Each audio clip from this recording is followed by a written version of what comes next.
So tonight, recording this one fairly late.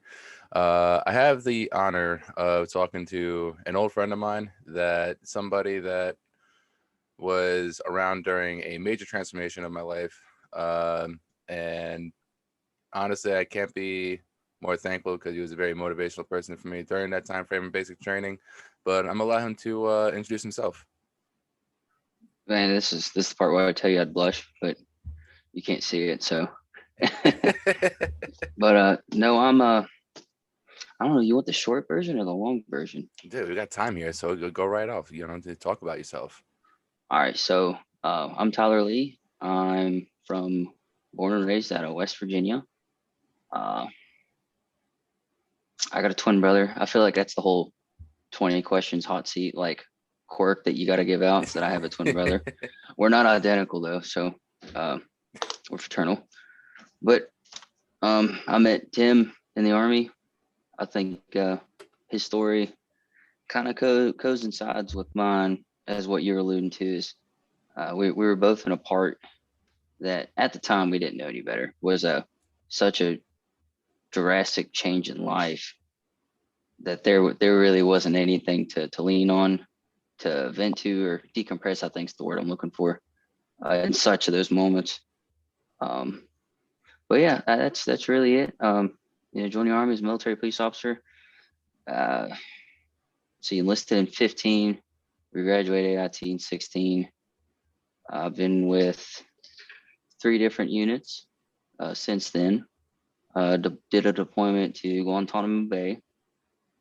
Gitmo. Yeah, which that's a whole nother. That's a nightmare. There's no way else to say that. That's just a nightmare. See, I'm told one or two things from fucking Gitmo deployments. I'm told one, it's either like a giant vacation, or two, it's either a living hell, depending on your leadership. So I would say a little bit of both. Genuinely, if you're in the National Guard and you are a military police officer, at least one time in your career, you're getting ready to go to Cuba. Like that's what it is. But yeah, what you heard is right. I've seen both sides. Unfortunately for me, when we were down there, was right at the height of COVID. So all of the fun things that you could have done went out the window. Damn. So we were stuck in our own prison, so to speak.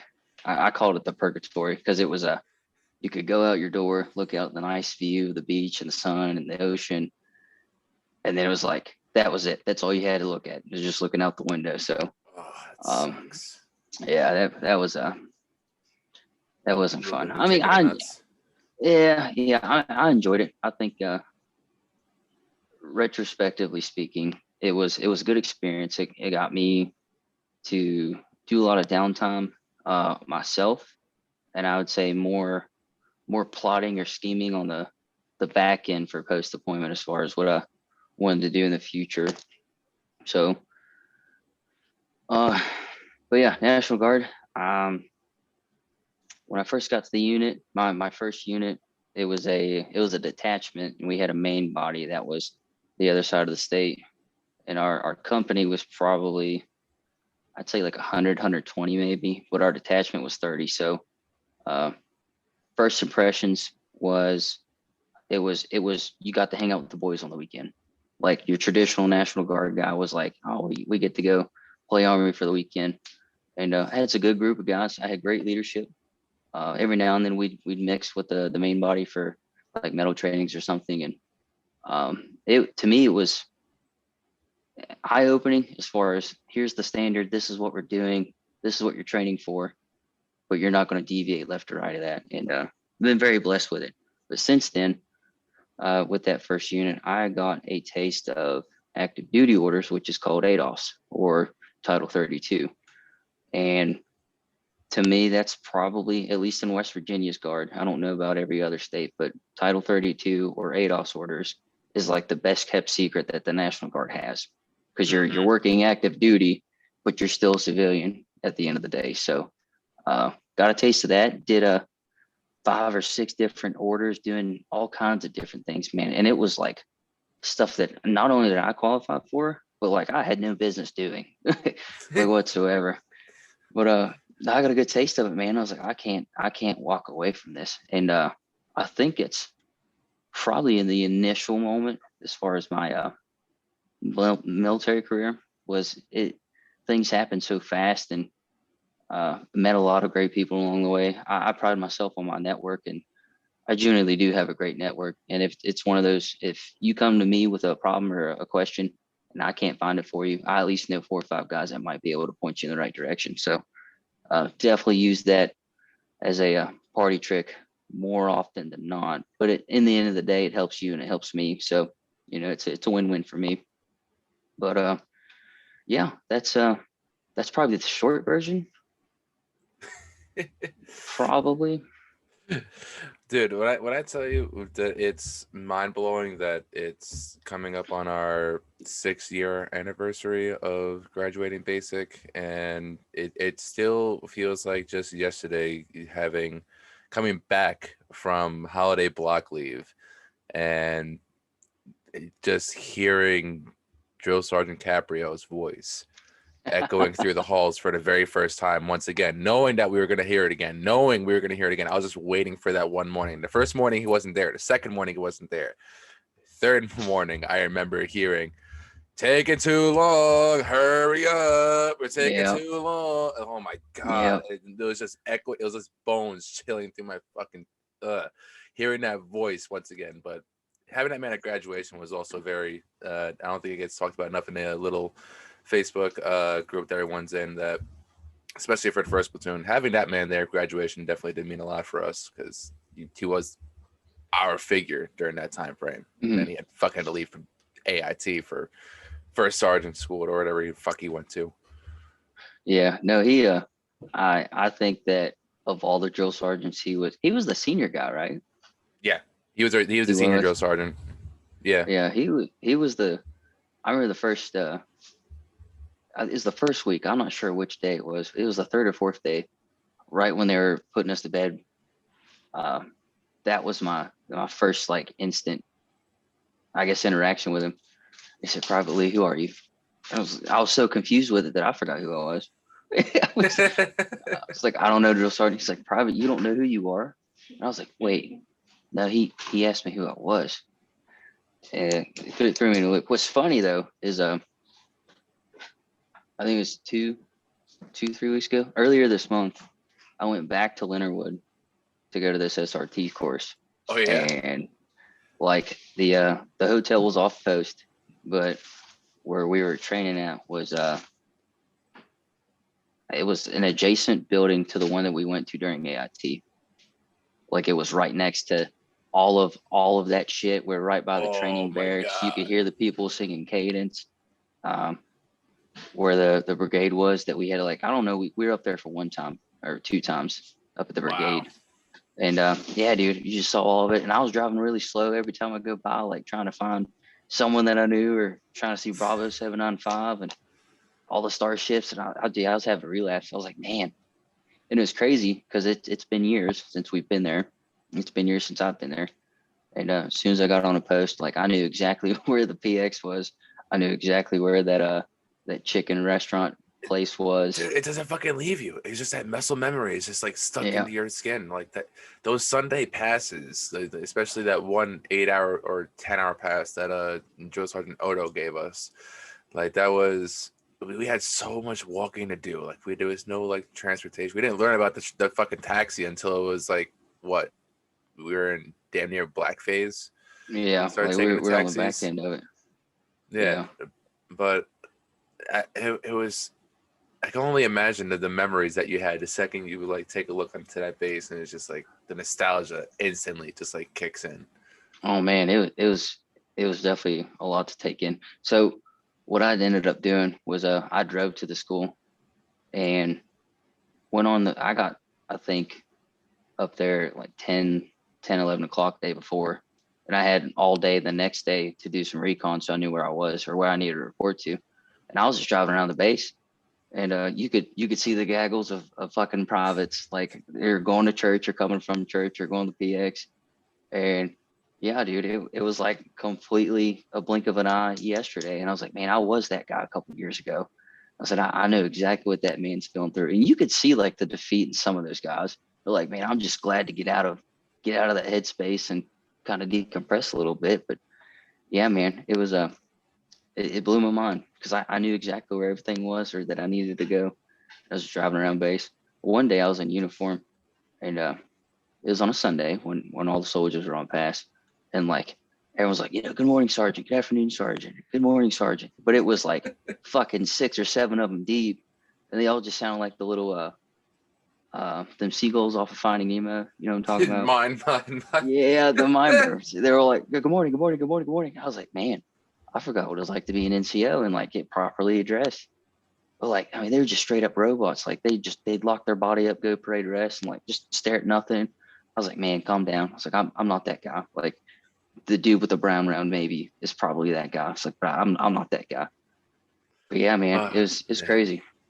And you interacting with soldiers that way, that, I mean, not for nothing, like you remember when we had sergeants like that were, and it made it feel like, okay, this is not as bad. You just got to look out for the brown rounds. But at the same time, when you're also in the PX, you don't know really, unless that brown round is hanging around them. The hat's off for the most part, sneaking around. I don't know if you remember the was it fucking third platoon drill sergeant? I can't remember if it was third or second platoons, where we had somebody had done some stupid shit in the PX, and I can't fucking remember what it was.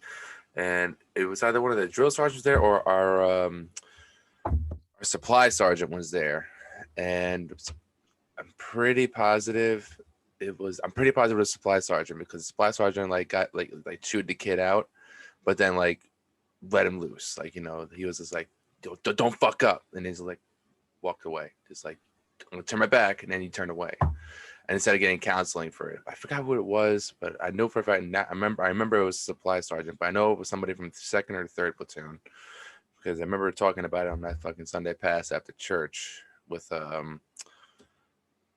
damn, I can't remember fucking some of these people's names. Describe them. I think it was churchgoer. It was part of one of our Sunday crew people. Belluardo? No, I remember. Listen, there's very few people from base grade that I fucking. Belluardo's one I definitely remember. Fucking Delancey is another one that I remember. Yeah, that guy. Fucking, oh my. Dude, let me tell you a little story about Delaney. So I didn't find out till after graduation that he was actually in the West Virginia Guard too. And he was also, he was in the same unit I was. No shit. Yeah, so we both reported, and he's like, Lee, and I was like, what the fuck are you doing here, guy? Like, I didn't know you lived here. He's like, yeah, I've been trying to tell you that since day one. I was like, either I didn't give a shit and didn't listen, or I just didn't give a shit and listen. So, but yeah, man, he ended up popping hot the first drill, and he got discharged. I'm not fucking mistaken. I'm not surprised at all whatsoever.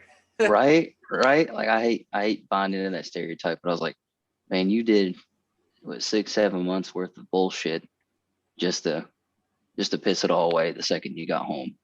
Oh my god, dude! Like that's. I remember he would talk about it in basic all the time. He goes, "Oh, I can't wait. The first thing I'm going to do when I get home, I'm going to fucking light up the bong." And I'm like, I would fucking love to do it too, but I know the second I get home, I'm going to get fucking piss test. And it's just like, if you're going to do it, you got to be smart about the timing. Like not for nothing. Like I know there's that fair share of stoners out there in the damn military, because I was friends with a lot of them. But at the same time, they got around it by knowing how to actually clean out their piss and also not be the stupid stoner and show up to the damn drill stoned. Mm-hmm. You ever have that happen? No, what I did was stayed away from it, didn't entertain it. This is an NCO. What I tell my guys is, what you do outside of the uniform is your business. But the second it gets brought into the uniform and it's a problem, then I can't save you. I'll do everything I can to help you, but I can't save you as long as you're putting me in a corner to force something out of it. But thankfully, I've only had one shit bag soldier, and one, he wasn't even mine to start with. It was they're like, oh, Sergeant Lee, if of all the other NCOs, he'd be the one to like square him away.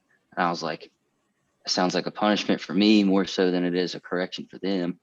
But I'll play your silly games, and didn't work out in my favor in the end. So yeah. Anyways, fuck that guy. I'm not a fan of him. Oh shit, dude.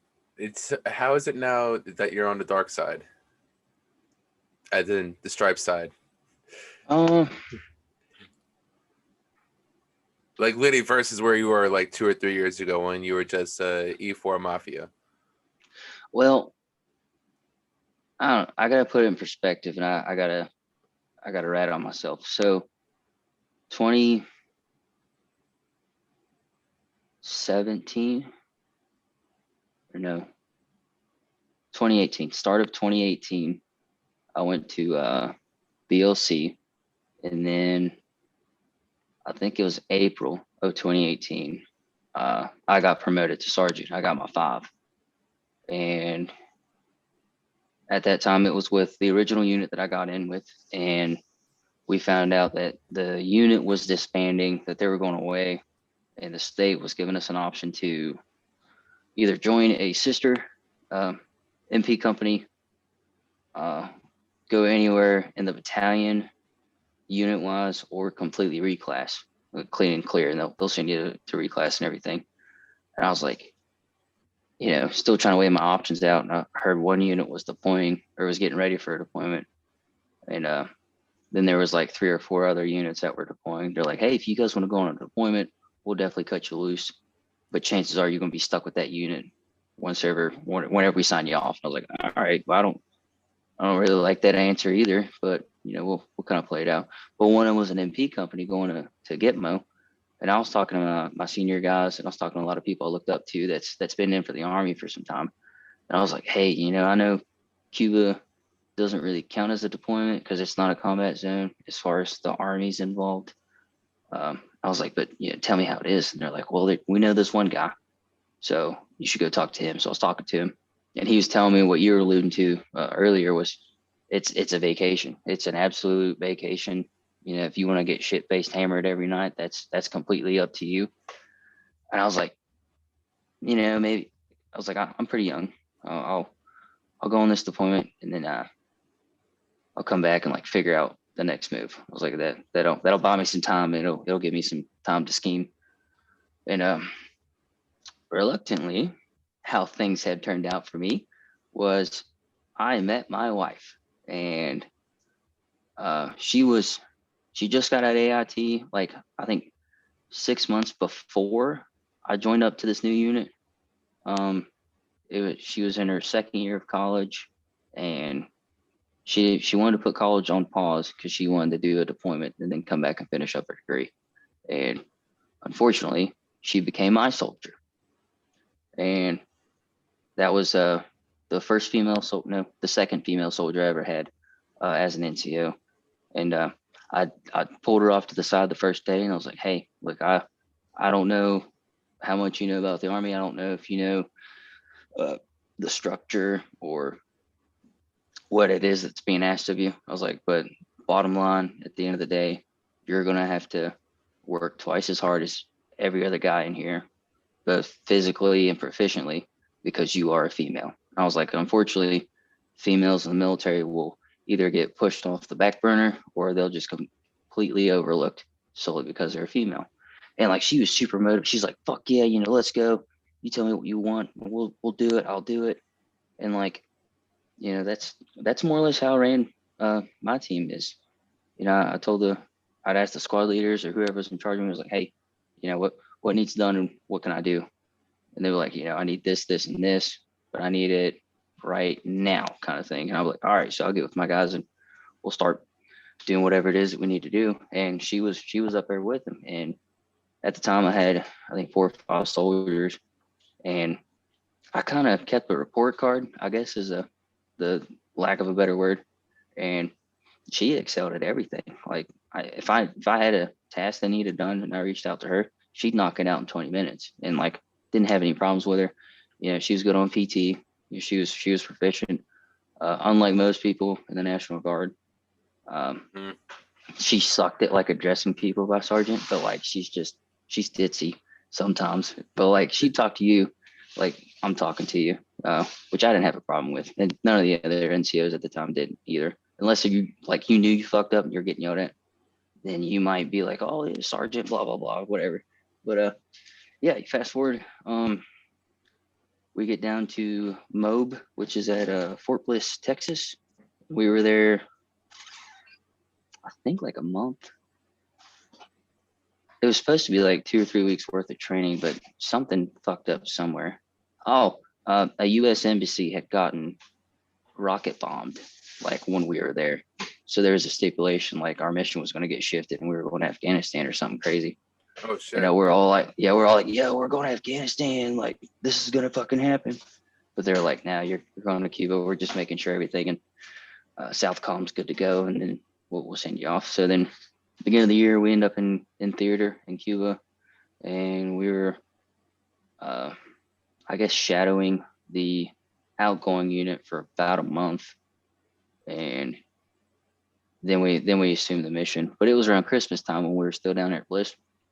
And for Christmas, they gave us a 4-day pass.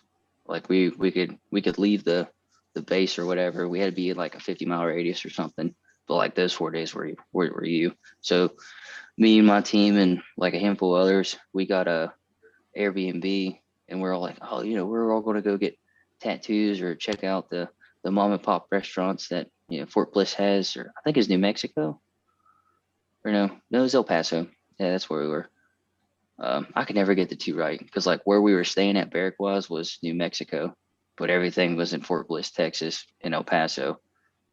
But I pulled her off to the side right before we went on leave, and I was like, "Hey, I got to talk to you." She's like, "All right," and I was like, "Look, I'm going to tell you some things that you're probably not comfortable with, but I'm going to tell you what you can do." And like she kind of took a step back, like very concerning, and I was like, "Look, I like you more than I should. It's become a problem. And if you don't like it, we can go straight to the first sergeant and we can talk about it. We can go straight to the commander. We can talk about it. So we can move you to a different team or we can move me to a different platoon." I was like, those are your options. I was like, if you really feel uncomfortable about it. She's like, "No, I feel the same way." I was like, "Are you fucking kidding me?" I was like, "You're fucking kidding me." Like I figured out, and I pride myself on being a guy that's prepared, like that has every scenario that possibly answered at least. Mm-hmm. And that was fucking one of them that I did not. I caught my pants down. Like I was like, "Whew, man." I was like, "Damn." Got him. Yeah, I was Wasn't like, expecting "Damn, that damn." one. Yeah, and I was like, "Fuck." Okay, so I was like, "Look, we got a pass coming up. So when this happens, like we'll have our fun. We'll have us together, and we'll do the whole. I'm gonna call it puppy love phase because I don't know what else to call it. But puppy love. Right, yeah, We had it's puppy love, cupcake phase, and all that. Yeah, same shit. Yeah, Is yeah, when you're super fucking in love. You're all you can think about is that person. Suck it up in that person. You want to spend your time, all your time, nothing but your time with that person. Yeah, I know that yeah. phase very So fucking well. Very unhealthy. yeah. So we had that, and I was like, "Look, whenever we get off pass and we get down there to Cuba, like it's straight up business. Like I can't be seen as Tyler Lee when we get down there. I need you to see me as Sergeant Lee." She's like, "Yeah, I get it," and like she understood. She had completely understood, and I was thankful for it because like I had this scenario in my head. It's like we get down there, and she's like, "Oh, we had sex, so I can kind of get away with whatever I want," kind of thing. And I was like, "Man, that'd be bad recipe because like we still got a whole ass deployment left." But no, we got down there, repped out what we needed to rep out, and did the things that we needed to do with the one unit outgoing, and then we finally assumed the mission, and like we were running our mission clear as day, and we actually had enough downtime to where I would implement like additional training, not that boring ass like, "Oh, we're going to learn about sharp or how many different formations can you do in moving, like stupid things. But I do like little chunks at it, and then build it. And then at the end of the week, you kind of have a physical exercise of all that stuff that you had learned. And I made it fun though, or at least I think I made it fun. But like it was good. Like everything was fine. February rolled around, and she's like, "Hey, I missed my period." I was like, "Oh, okay, that sucks." But like she was having we had found out after the fact that it was morning sickness, but she was like puking every day, like couldn't hold anything down when we first got down there. I was like, oh, maybe it's the climate. She hasn't like got adjusted to it, or maybe it's the salt of the air kind of thing, or maybe it's just nerves. And I was like, all these other variables other than pregnancy on why she was feeling bad. And she was like, hey, I missed my period. And I was like, all right, look, don't show up to work. Go straight to sick call and get whatever it is that you need to get to like eat food and not puke. And I don't know what to say about your period because I'm not a woman. So like go get that figured out. And I was doing we were night shift at the time, and it was like 13 to 14 hour shifts. And by the time we got back to our rooms, it was like 8, 9 o'clock. And sick call opened up at like 6 or 7. So by the time I got back into my room, like took a shower and everything, was getting ready to go to sleep, she sends me a picture of a sonograph.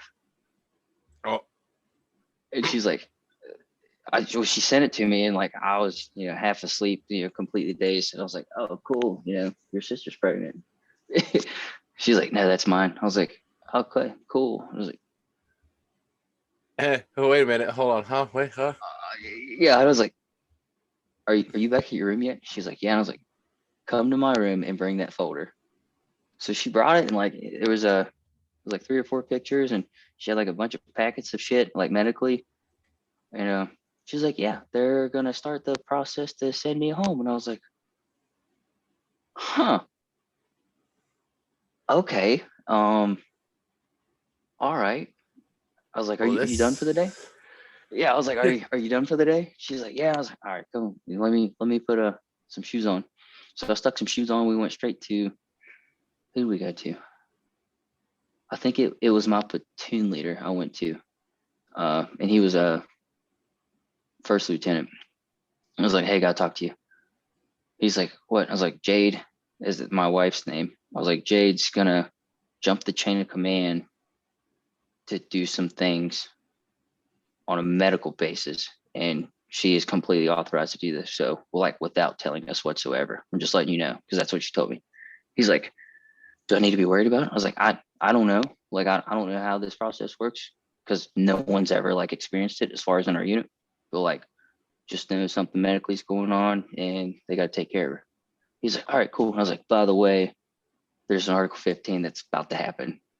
He's like, now that sounds serious. They're like, who is it? Do you know? And I was like, yeah, I know. I was like, I'm gonna wait and try to get the facts straight, and then I'll come back and tell you. Because what I wanted to happen was the whole goal that I was telling Jane. I was like, look, I'm gonna confess that we fraternized. Because one, we did. Two, it will help me and you in the long run as far as trying to figure out like how to go about getting married before she left. So like the whole pregnancy and stuff was taken care of, because like she was only on Title 10 orders for like 3 months at this point, and like didn't qualify for VA benefits, and I did because I was doing all those Title 32 orders. And I was like, I gotta find a way to get married to this woman so the pregnancy's covered, or her health insurance is covered, and like we can start doing things as a family, because like 100% need this to do it, and it needs to happen now. And fast forward like a day or two, and they're like, all right, so who's getting Article 15? I was like, it's me. They're like, no, seriously, who's getting Article 15? I was like, me, it's me. And they're like, oh no, okay, well, what happened? I was like, well, I fraternized with Jade and she's pregnant and it's my child. And they're like, oh. Oh, Oh, dropped that bomb on them. the thing that what was ignorant to me, which I mean, it's no offense to them, but like their first immediate response is it your child? Do you know for sure it's your child? And I was like, whether it's my child or not, I'm still confessing of violating something in the army. I was like, this needs addressed. I was like, this piece needs to be addressed. Also, we need to send her home, but like, we can deal with this whenever she leaves, no matter what. They're like, okay. And literally the next day, they're like, hey, we're gonna initiate the 15-6 investigation. She's gonna talk to like company level commander, first sergeant, as far as the punishment stuff. You're going straight to battalion. I was like, why do I get the battalion? She doesn't. She's like, well, you're an NCO. And I was like, yeah, I am. Yeah. Yeah. So what they ended up doing, fast forward, is she got bumped down, I got bumped down, and she finally got home, or yeah, sent home. And I was trying to figure out anywhere on base about like trying to do a marriage, and no one on base in Guantanamo was able to facilitate that. And I was like, well, I just kind of did all that for nothing. So this sucks big time. And went on the internet and started searching like, how is it possible, even if it is possible, or anything like that. And there's 3 states that do fuck man, it's been so long. It's called a proxy marriage. As in, if me and you were to get married, someone can stand for one of us so long as the other one's present. And I was like, all right, that's cool. But that doesn't help me because like I need to be there or whatever.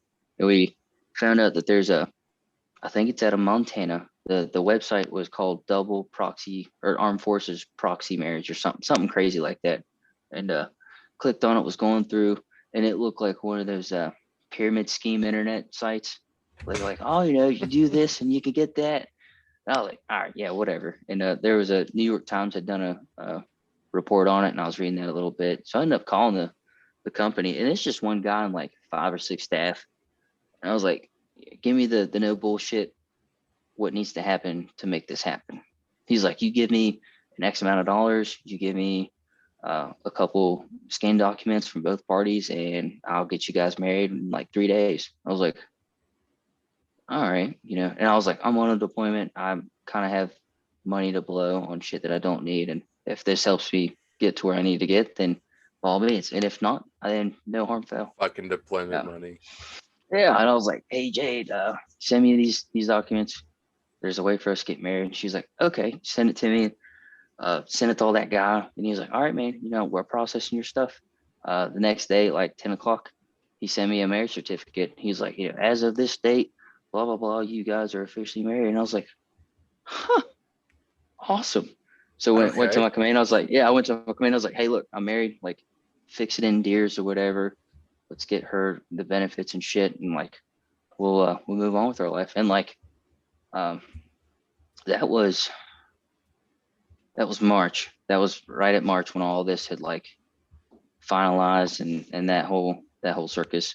And at that point, I was walking around with a shame shield, and people, which sucks, man. I hate saying this, I really do, but I'm extremely high speed, and like a lot of people look up to me. And I hate saying that because like I don't see it. I think I'm just a regular guy, but everyone saw me get demoted. They're all like, this fucking man was invincible and now he just got knocked down. Like we gotta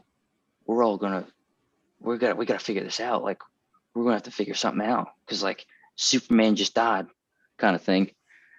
And but none of them looked down on me like whatsoever. They're like, hey, look, you're still Sergeant Lee. Like, we still love you. We still respect you.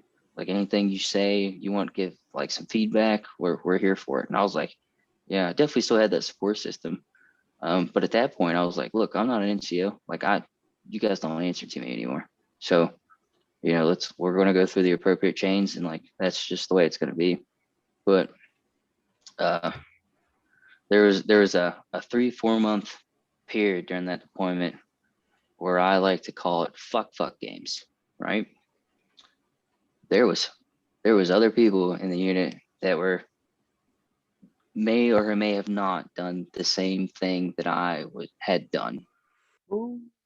Yeah. So Tyler Lee went on this fucking warpath of trying not necessarily like narking or getting these people in trouble, but it was one of those like, hey Tim, I know that you're doing this, and like by all means do you, but if I'm an NCO and I went and confessed about it and got bumped down because that's the right fucking thing, and you can't do that, you don't deserve your stripes. Because Mm-hmm. and like that was my justification as far as confessing to it. Because at the end of the day, whether I have 3 guys under me or a whole company, if I'm doing wrong behind your back, I'm no better than when you fuck up. So, Mm-hmm. and like that's the bare minimum, man. That's nothing. You're not sacrificing a newborn. The You're not. definition of leading by example. Yeah, and like a lot of people were like, dude, I respect that. You're fucking stupid because. And I had the commander tell me this, and like a lot of the senior leadership, they're like, you could have not said anything this entire time, and probably nothing would ever happen about it. And I was like, okay, cool, but is it the right thing? They're like, oh no, but I mean, like, you could be promoted to a staff sergeant by the time you got back. And I was like, yeah, but is it the right thing? Like, Yeah. I get you're playing the, I don't want to say favorites, but like the old boy system. Mm-hmm. I was like, look, I know you guys put me on this pedestal, but like there's 15 other E5s and they're all doing the right thing and I'm doing the wrong thing, regardless of what light you see me in. I'm the lowest guy there. I don't care how you try to cut it. I'm definitely the lowest guy. And they're like, that's why we respect you so much. And I was like, dude, it has nothing to do with that. It's your moral compass is what it comes Yeah, down it's to. And morals. like if you can't, if you were to pick a hill, I said, Tim, draw what your ideals are, draw what motivates you, what you like, what you don't like. Like you're drawing me a hill that you want to die on, and you're not going to deviate from that. And to me, that was the a very very solid prefix of the foundation that I associate myself with is bottom line, right or wrong. Like I have to do right, not only by me, but by the people that look up to me, the people that I have to lead, and like now my family. And this is a great love story. I love telling this story.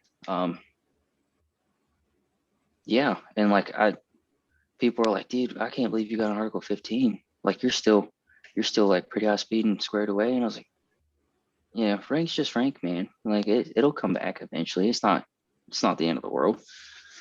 And anyways, fast forward, I think it was September of 2020 was the projected date of when our son was going to be born.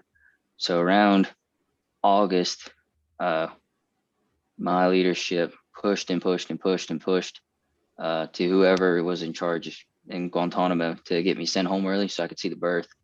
And there was a lot of like red tape that needed to happen because COVID, and like they didn't know how to do any of that. Like whether I needed a quarantine before I left, and then when I got down to Bliss to do another quarantine, to do the out process, to quarantine again before coming back to West Virginia, to doing another quarantine. Like that was what I initially got told, and I was like, that's like a month and a half of just waiting. So I either need to get sent home like right now, or we're just better off till I get back home after the deployment. So thankfully it happened, and they gave me enough time when I got back to Fort Bliss to do the out process. I did have to do a quarantine, and like that was a purgatory, man. Like that was a straight up. They had an old barracks on the base that was like quarantined with the fucking caution tape and like jersey barriers. It looked like patient zero. How long did they They have you all. quarantined for? So we had a quarantine for 2 weeks, or you had to do a COVID test when you got into the airport, and if you tested positive, you went through a couple different protocols with a bunch of different other people, like in a vehicle. And if you tested negative, then you went with another vehicle to the area that I was at. And I was like, dude, that sucks. And what I found out was if you tested positive, they had you like quarantined in place somewhere on the airport on the back end. That was ran through the government as far as the Army. And then when you tested negative, then you got transported to Bliss to do another fucking quarantine. So I lucked out with doing just a 2-week thing. But I got back, did the out process in like a week, got back home, and she lives up in Pennsylvania. She's like an hour and a half to Jersey, like Jersey Beach, I think is what she tells me. Oh, not that far away from me. That's about an hour and a half Yeah. from where I live. Yeah, she's she grew up in a small town like myself. We're kind of like bragging to each other, like, oh, I got the smallest town. We're like, oh no, I got the smallest town. And then got back home and hung out with my family for like a week, and that was very short lived because when I was there, it was enough time to what are you doing? So tight. It looks good. No? Okay.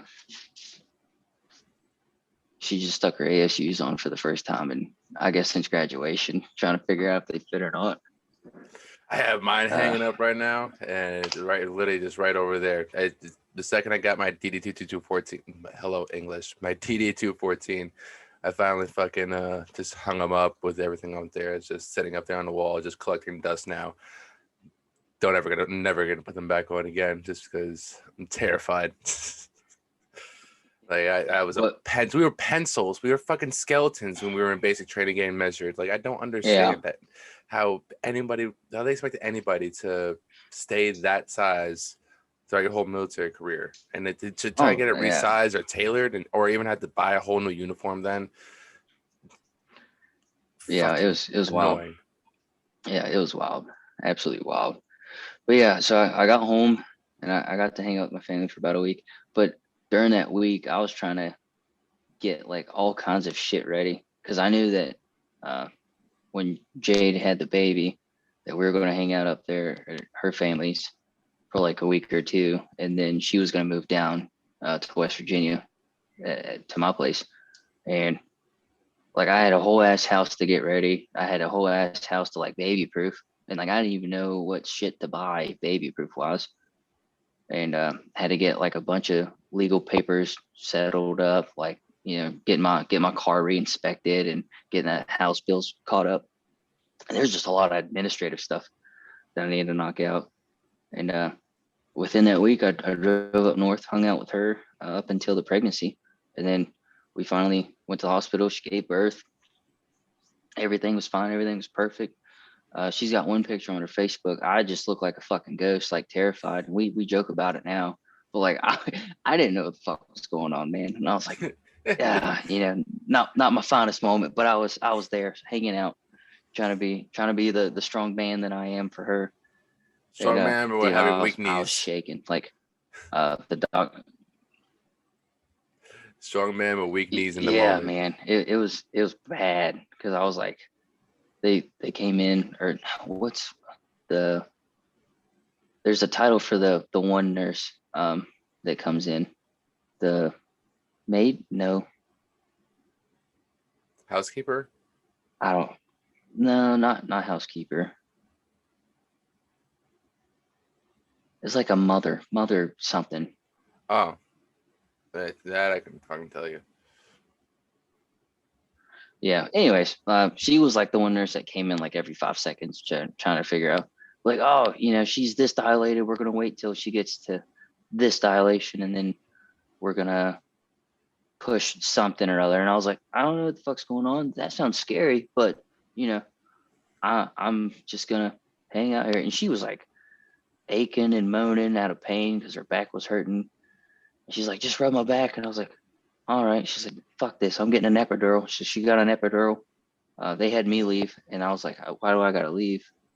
They're like, yeah, you can't see this. And I was like, I'm about to watch her give life, and you're telling me I gotta leave for epidural. An epidural? But That makes no fucking sense. yeah, I was like, I'm not gonna argue with him because like I'm not the patient here. So, I'll step out so you guys do whatever you got to do. I come to find out after the fact that the fucking needle's like this big. And I was like, yeah, I definitely wouldn't. I don't want to be around for that by any Oh, means. So, huh. No, yeah, came that's came. that your women are fucked either way. You either got to get that needle that's the size of the baby stuck in you, so this way you could push out the baby, so so it's not as painful, but it's still Yeah, horrendously yeah, fucking painful. yeah. I was like, man, bless her heart. I was like, me as a guy, I having being pregnant for 9 months is one thing, but giving birth and like all of that encompasses, no, that my hat's off to him. Like, have whole new respect for it. Um, but yeah, I came back into the room and like she was just fine as can be. She's like, "Oh hey," and I was like, "Did they cast a fucking spell on you? Like, what just happened?" She's like, I can't feel anything, so it's fine." I was like, "Oh, I okay. can't feel. I guess that's what an epidural means, right?" And she's like, "Yeah, more or less." So like, yeah, fast forward, gave birth, super good. Everything went smoothly, and I think we hung out there for like a day or two, and then got back to her family's, and we were there. Uh, that was September. I hung out for like another week and a half after the birth just to make sure she was okay, and then hauled ass back to West Virginia to continue getting the house ready. And by that time, like all my childhood friends and all my college friends and all of my former unit people, they're like, "Oh, dude, how was it? Where you been? What's going on?" And by this time, like no one outside of the unit that I deployed with knew that I'd gotten Article 15, that I had gotten married, and that I'm now a father. So like you can imagine You better drop that some shock. major fucking bobs Dude, on it, them. it was it was great. It was fucking great. It really was. Cause like my childhood friends are like, "Oh, hey, I'm glad you're back. Like, let's So go to what's the." new? Oh well, it's funny you say that. Yeah, they're like, "Oh, let's go to the bar, catch up. Like, let's go hang out with the guys, and we'll go play basketball or something. Well, tell me how it was." And I was like, "Yeah, I can't do that anymore." They're like, "Why?" I was like, "I'm married." And they're like, "You're what?" And I was like, "Yeah, I'm a father too." They're like, "What? What? Who are you?" So yeah, Who and are like you? yeah, and like I had to tell that story. I don't know how many times, just the way that I told you. And I was like, "Look, here's the short version is," I was like, I I had a soldier that was a female. I grew feelings for her. I confessed them. We had sex. She got pregnant. I got an Article 15 because in the army that's frowned upon. And then I got married. So It's a good she sign could that you're be. super fertile. Yeah, I was like, fuck, dude, come on, man. I was like, one for one, One baby. for Come on. one. But yeah, and they're like, oh man, that's a roller coaster. And I was like, yeah, you should live it. I was like, you should try to compartmentalize in just an ounce of that and like figure out how to decompress it. And they're like, yeah, no, I can't do that. So fast forward, she comes down to West Virginia, and all my family's coming in to see their new nephew or grandson, and it was super nice. But like, I think we were on week 3 or 4 of her living there, and we weren't at each other's throat by any means. But I was feeling pretty defeated. She's like, what's wrong? And I was like, well, I got to go back to work. Like I got to put the uniform back on and do the active duty orders because like I guess working is the thing and that's what you got to do. And they're like, yeah, yeah, whatever. You got And family now to support.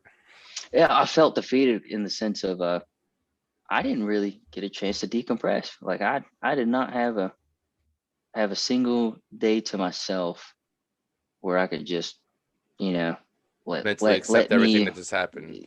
yeah let me go run. Or I got a bike and I was like, let me go take the bike out for a day and just go super fast on a curvy ass road and hope I don't die. And like I got this little whisper now, and it's like, dude, you got a wife and a kid. Like you can't be doing this stupid shit anymore. And that's the demon that I got to fight every day. It's like, oh, we can go do this after a while, and it's like, but can you? I mean, can you? So, but no, man, I wouldn't change it for the world. I really wouldn't. And I hate to to say the stereotype of like, having a kid changes you, or getting married changes you, but like it if anything, I feel it shifts your priorities in an order of operations that is very specific to your family and your family alone. So what I Absolutely, mean especially if by you're married to that, the right one. If you're married to the yeah, right one, absolutely. what I mean by that is, reluctantly for me, my wife, who's in the military, understands the game. She understands how passionate I am about the Army, and she also understands that I'm like, I don't want to say an important person, because I'm really not, but in regards to anyone who has ever met me in the military understands that uh, I definitely put a lot of work ethic into who I am, into whatever job that I do at the time. And she understands that game. And sometimes, it's I got to stay a little late, or I got to get up a little early, or I got to go across town or to a different county. I got to go do this or that. And, you know, I'm reluctant to have her understand that, because, no offense to civilian people, but, a civilian wife or a girlfriend, as far as a dependent, probably doesn't understand that, as far as, Hmm. hey, my husband's gotta go away for the weekend to Iowa, and then come back, and then the next weekend he has to go to Florida, and like, I don't know what that means. So I'm thankful for that. And she continues to be in the Army too, even after all that, because I guess when as a female, if you get pregnant, you have the option to get discharged, as in a medical discharge. And she stuck with it. She's like, I want to go finish my degree, and we're gonna figure out what happens. And I'm like, more power to you. Like, let's do this. And Sounds like a pretty power man, couple. it could be so much more powerful. They really can. And I talk so much shit to her about it every now and then. I say that loosely though. Like, I don't want to paint her in a bad picture by any means, because like, she's a No, I rock get what star, you dude. mean. It's like to motivate and to, like, keep the drive up. Yeah, she hates me in the Army as an NCO, because she knows like how passionate and like hell bent I am. And they're like, you know, they can't, I can't top that. And she's like, had we not been married, like, I probably would have had a fair chance at all this. And I keep twisting her arm to get her on some orders. I'm like, hey, I know these people. These are the people you need to talk to. Like, they'll take care of you, and we'll go about it that way. She's like, no, I don't want to do that. I was like, why? She's like, I want to do it on my own. And I'm like, man, I get so frustrated, because it's like, I've already been there. I've done that. Like, I have your answers. It's right here. This is all you got to do. You don't need to do any of this. You just got to do this. She's like, It's not that you're giving her a full handout. It's just that you're giving her a little bit of like the outline, the blueprint, and then now she's gonna yeah, put the work in to get up to the top. yeah. And the analogy is like, I'll give you the cheat codes, but you got to put them in. Like, that's more or less what it is. And she's like, no, I want to do it on my own. And I'm like, you know, damn I it, respect me the for hell out of having. it though. Oh, dude, she's so she's stubborn. Headstrong. Yeah, she's very headstrong, but very stubborn. And like, yeah, she's just stubborn. But no, it worked out. So you fast forward to, let's see, that was 2020, start of 2021. I'm back to work now. Um, we have our first drill back since Cuba, and where we had gotten attached to that unit for the deployment prior to our old unit disbanding, we were still allotted the opportunity to either go to a different company or reclass. And I was like, man, this will be huge. Like, I didn't realize we had that in our pocket, or as far as in the cards. And I was like, we can get the fuck away from this unit, because like, um, I hate saying this, but the short version is, um, I've never met bad leadership. I've never met toxic people, and I've never met so many wrong things until I got to this unit that we deployed with. I And was about to like, say, wait, since you come to New York National Guard. dude, I don't know, man. This unit would give you a run for their money. But at that point, I was so defeated, because it was the old boy system, and it was like, um, the leadership, no matter what level of NCO you were, they had their favorites, and like they would not deviate from it. Is Tim's my dude. If Tim needs anything, I'm gonna do anything that Tim needs. But if it's his cousin, fuck that guy. Like I'm not here for him. I'm here for Tim. And like that was the mentality that these senior guys would have. And I was like, I'm a brand new guy to this unit, and this is a problem. But like, how do I fix that? And then I was like, but Tyler, they gave you an Article 15, so they obviously know how to push paper. They pushed it really fast and really well. So what's the problem here? And I was like, it's not my monkey, not my circus. Like, bottom line is we have the option to leave. So let's get the fuck out of here. So we talked about it. We're weighing a couple different options out, and she didn't want to be an MP anymore. She wanted to be a 42 Alpha, which is a human resources officer.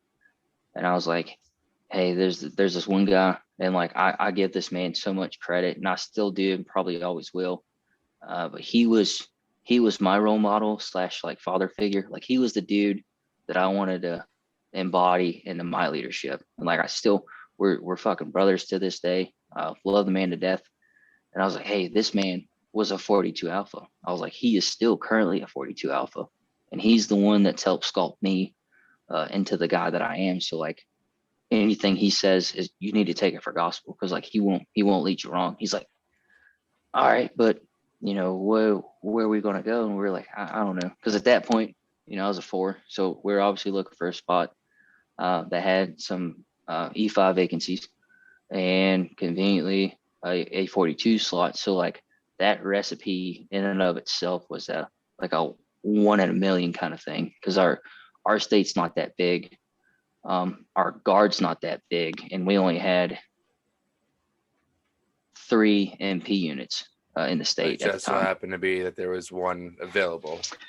And like I at this point, before we found this option, I was like, look, we'll find all the units that have a 42 vacancy, and then like whatever MOS it is, I'll take it. Like I don't care what it is, as long as you want to stay together unit wise. Like I'll sacrifice that much. And she's like, I don't want you to do that. And I was like, well, I want to do that, so we can both stay, because we have a little one now, and like it would just make things easier for us. And conveniently, there was a MP unit that had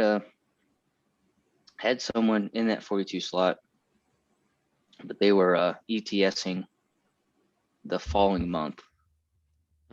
So we were trying to get this drug deal to figure it out. And I was like, let's take that. And she's like, well, there's no 5 slots. And I was like, I know there's no 5 slots, but let's get our foot in the door, and we'll see what happens.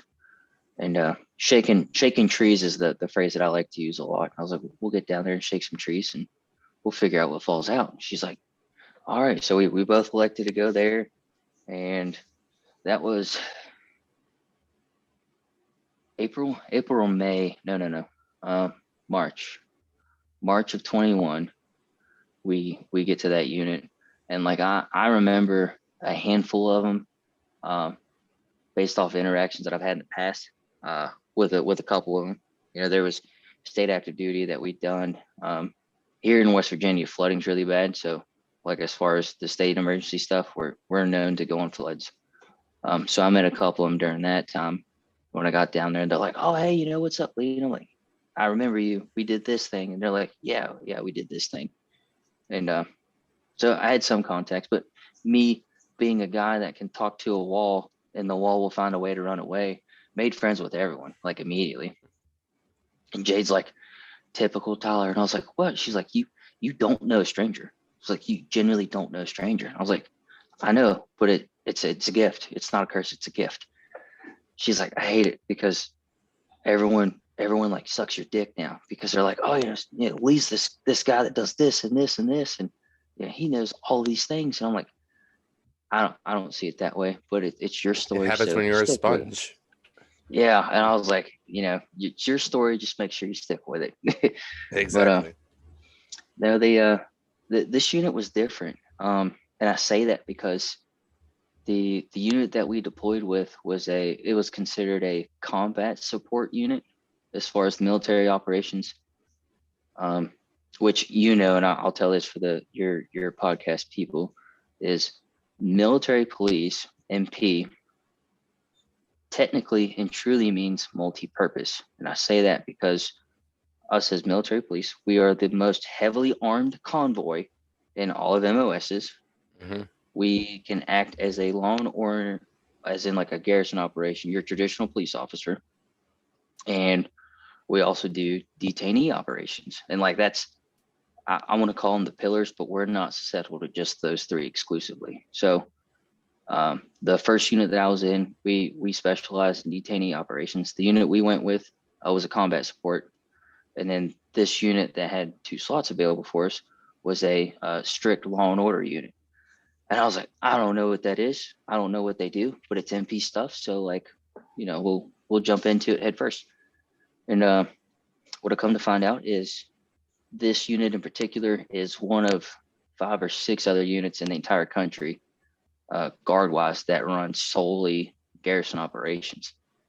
And I was like, that's pretty cool. And it wasn't set up like a traditional line unit either. Like it was set up like a PMO, as in you had a traffic investigation section, you had an MPI section, you had a force protection section,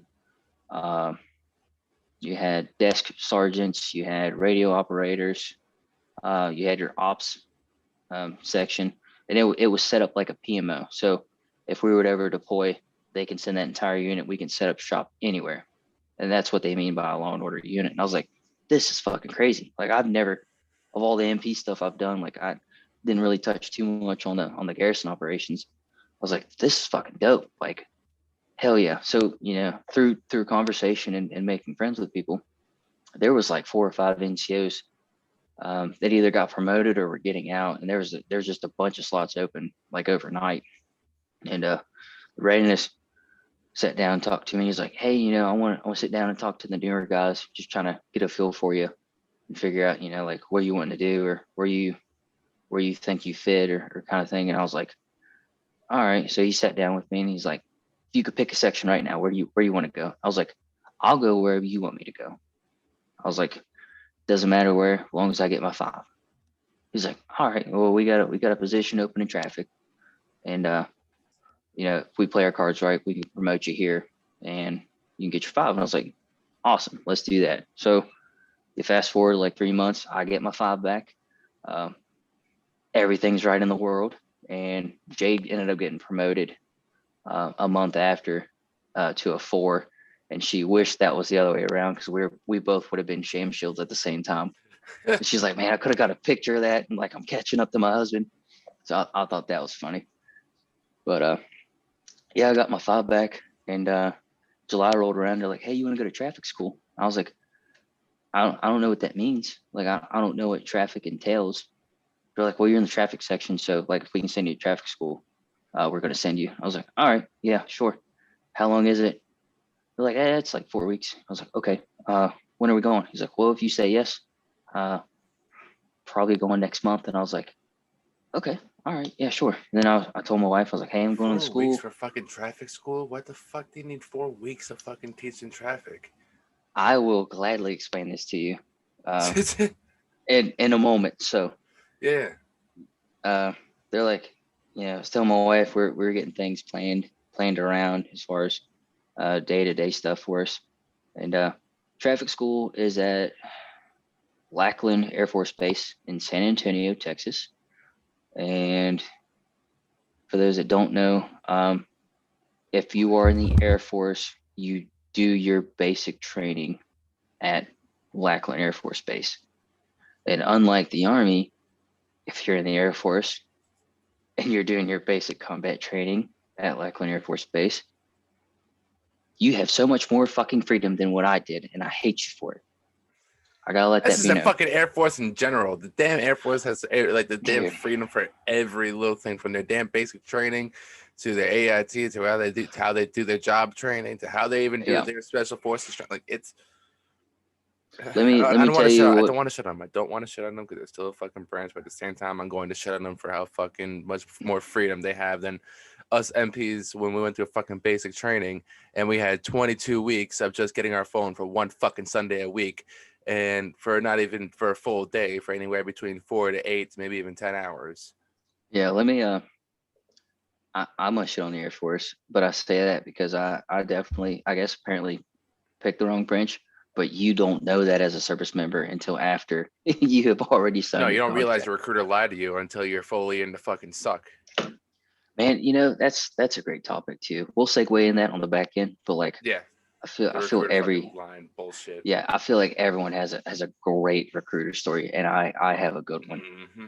So yeah, my first day at Lackland Air Force Base, I was doing in processing, and saw a trainee. They're all called trainees down there. At least that's what the cadre told us. They're like, you see trainee, you fucking go in the other direction, or otherwise you're just gonna get pelted with questions. So I was like, nah, I can't be that bad. But in the Air Force, they're authorized to call you sir or ma'am, not by your rank. Like if you're not in the Air Force, but if you also are in the Air Force, you can still get addressed as sir and ma'am. And it was confusing to me because I was like, I got stripes, bud. Like I'm not a sir. But this guy was in PTs, and Tim, this man had Crocs on. Like he was wearing PTs, and he had Crocs on. Oh my god. And like, dude, Oh my god. I felt like Major Payne, like off the movie. I was like, I have no right to say anything to this kid. Like he doesn't know me that way. And then the other side was like, Your eyes fuck starts that. to twitch. That Oh fucking Drill man, Sergeant Cabrio yeah, voice starts to fucking echo in the back part of your fucking yeah. head, and you're And just waiting and waiting and waiting and want to yell it out like, "What the hell are you doing, Pratt?" yeah, look, I really did. Like I tried my best to be like, yeah, stop, it's not my problem, it's not my problem, it's not my problem. And then I was like, bro, you're a non-commissioned officer in the Army, and you have an obligation. And I was like, so I turned around, I was like, hey man, I don't know, so like, tell me. He's like, what's up? What can I do you for? I was like, is your regulation authorize you to wear Crocs in your PTs? And like, I gave him a stink face, like this, because I didn't believe the fucking question that I was asking him. And I was like, I really just said that. He's like, yeah, I'm allowed to wear Crocs in our PTs when we're not actively in physical training. I was like, what? And he was Oh my so god. quick to, yeah, it was crazy because he pulled up his phone and like pulled up the regulation in like 3 seconds. He's like, it's right here. And I was like, oh my gosh, you okay? Well, what There you go. happened? You There you there? go. Yeah, you're back. Okay. Um, he's like, yeah, we get asked that a lot, and I was like, all right. I was like, I I trust wonder you. I why. believe you. Yeah. And I was like, look, man, if you get asked that question a lot, chances are it's not a common thing. So like, don't abuse it. You know what I mean? He's like, yeah, I get it. I was like, what do I mean by that? And he's like, you should know the regulation. I was like, no, just don't wear fucking Crocs and fucking uniform. I was like, just try that.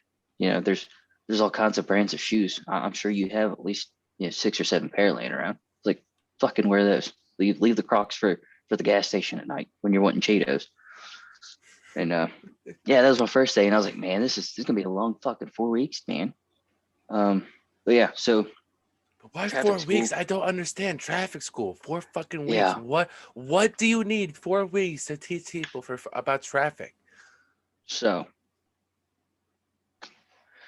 traffic school is traffic collision and management investigations.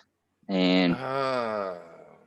what I failed to realize is this entire course is built upon knowing multiple math equations, right?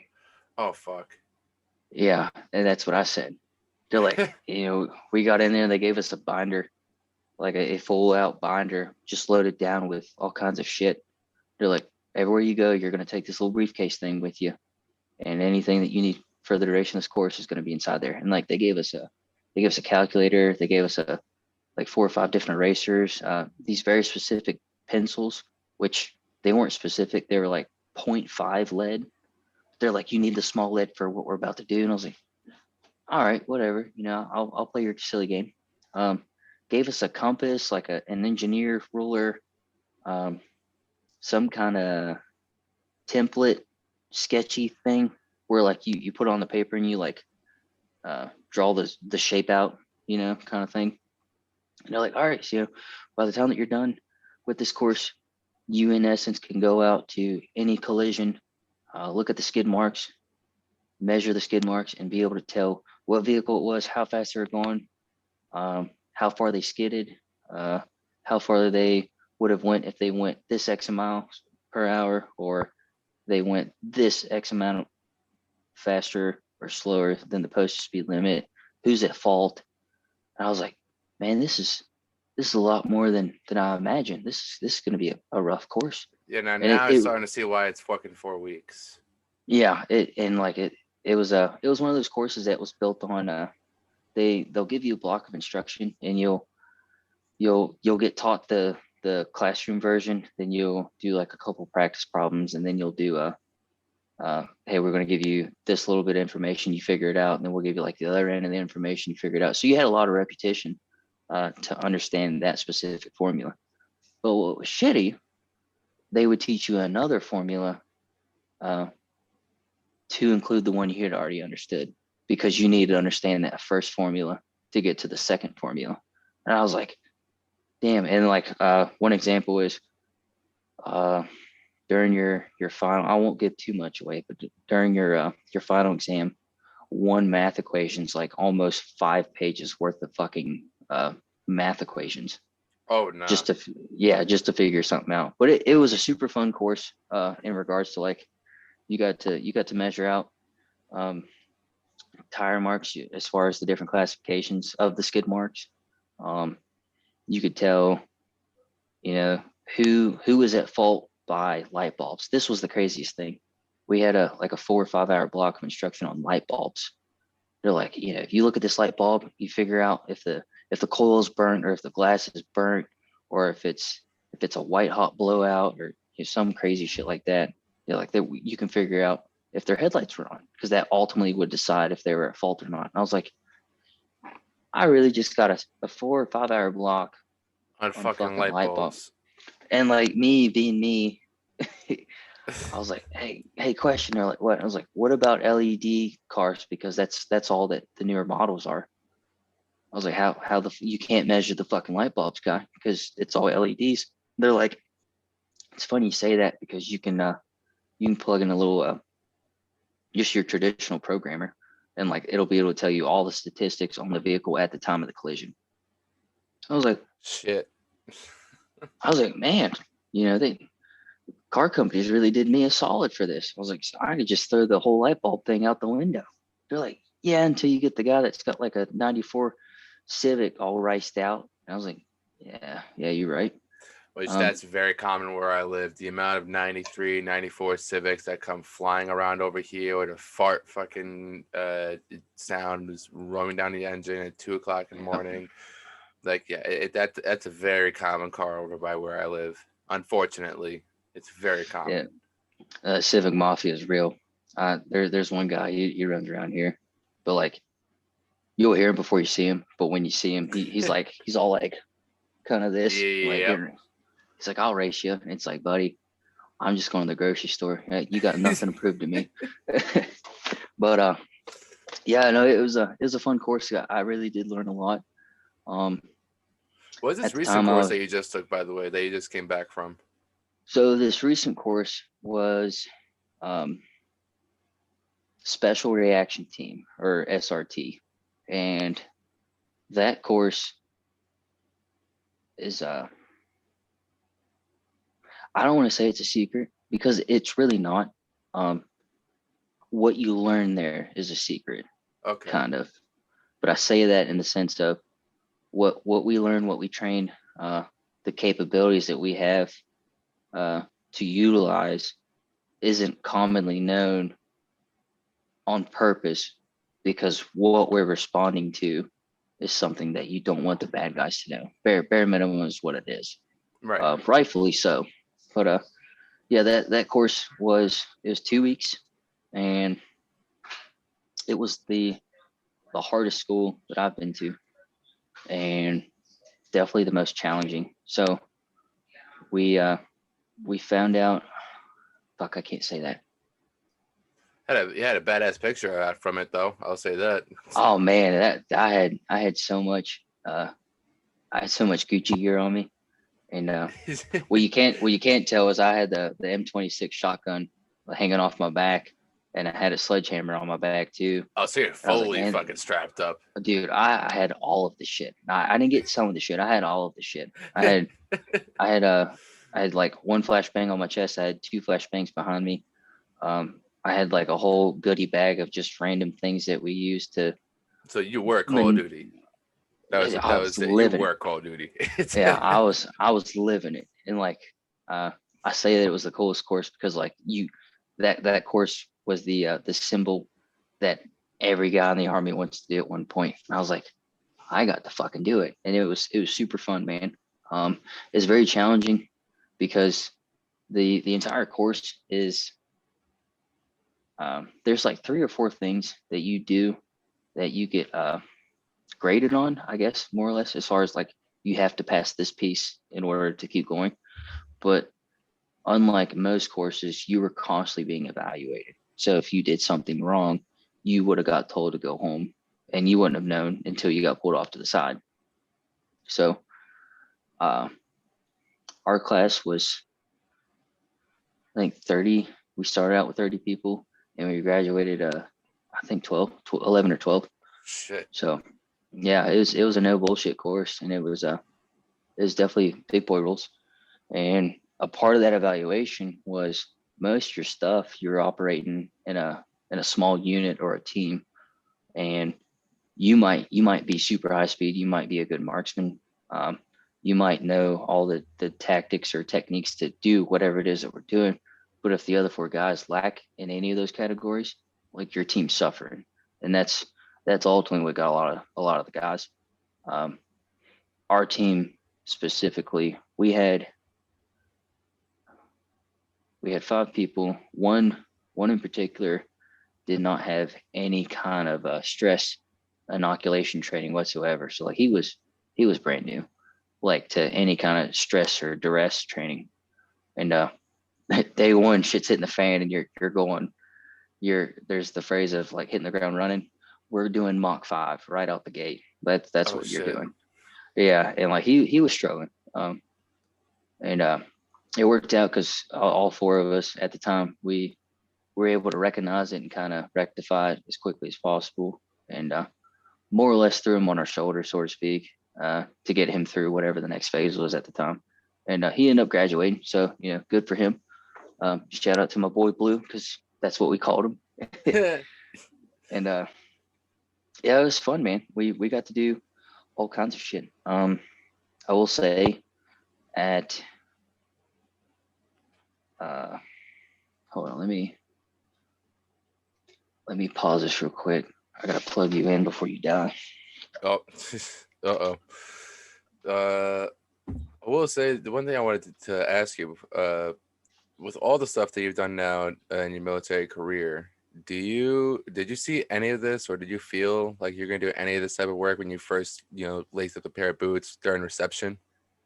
That fucking week 0 of just getting shot after shot and just basically sitting around and playing basketball or playing stickball with a toilet paper tube and a piece of paper in the barracks, like just waiting around to be called. Like, during that time frame when we were just sitting there doing nothing, did you see yourself doing anything that you're doing right now in your head? Like, did you vision it? No, man. So I'll have to back up here. What my direction in life was, and I found out my junior year of high school, was I had a cousin who was a state trooper here, and unfortunately, he was killed in the line of duty, and it was a very surreal thing. It happened in 2012. I don't want to discredit on the demographic across the country, but back in 2012, having a cop murder was not as common and or streamlined as much as it was today. So I remember vaguely that night that I was at the park playing basketball. And the small town that I'm from is we got 4 stoplights, man, and we have like 1,200 people. Like, it's not a big town at all. So everyone knew everyone and everyone knew everything. So it's me and my childhood friends. We'd always go to the park, and like that was our escape. That was how we stayed out of trouble. So we were playing ball till like 10, 11 o'clock, and I remember getting a phone call from my dad. He's like, "Hey, I don't know if you watched the news. I don't know if you heard anything." He's like, "Don't freak out. Everyone's fine, but your cousin uh, is going to the hospital." And I was like, "Okay, which cousin?" He's like, "Eric," and I was like, well, is he like sick or did his appendix burst? Like, he's like, no, he was working, and he's like, just come to the house. Just come to the house and I'll tell you. And I was like, all right. So I hauled ass back to the house. He was getting ready to head out the door by the time I showed up. And he's like, here's what I know, and this is what I'm gonna leave you with. I was like, all right. He told me the situation, and that his father is an Eric's dad, my uncle. He has a scanner at his house, and where they live, that there's no stoplights in like their city. Population's probably like 800. It's a super small, very rural area, and like if you needed the cops, it was going to be like a 20-30 minute turnaround before you got someone. So a lot of times what the state troopers do is they'll help augment the city and the sheriff deputies because they're stretched so thin. And I think this was one of those situations. But it was like, the scanner went off. Eric pulled somebody over, and then no one responded. And then they called whatever code it is that they called. And like everyone in a 50-mile radius is going straight to there. And like, that's what's happening. And I remember vaguely as I was driving home, because from the park to my house was like maybe a mile and a half. I saw every city police officer in our town, like take off signs flaring.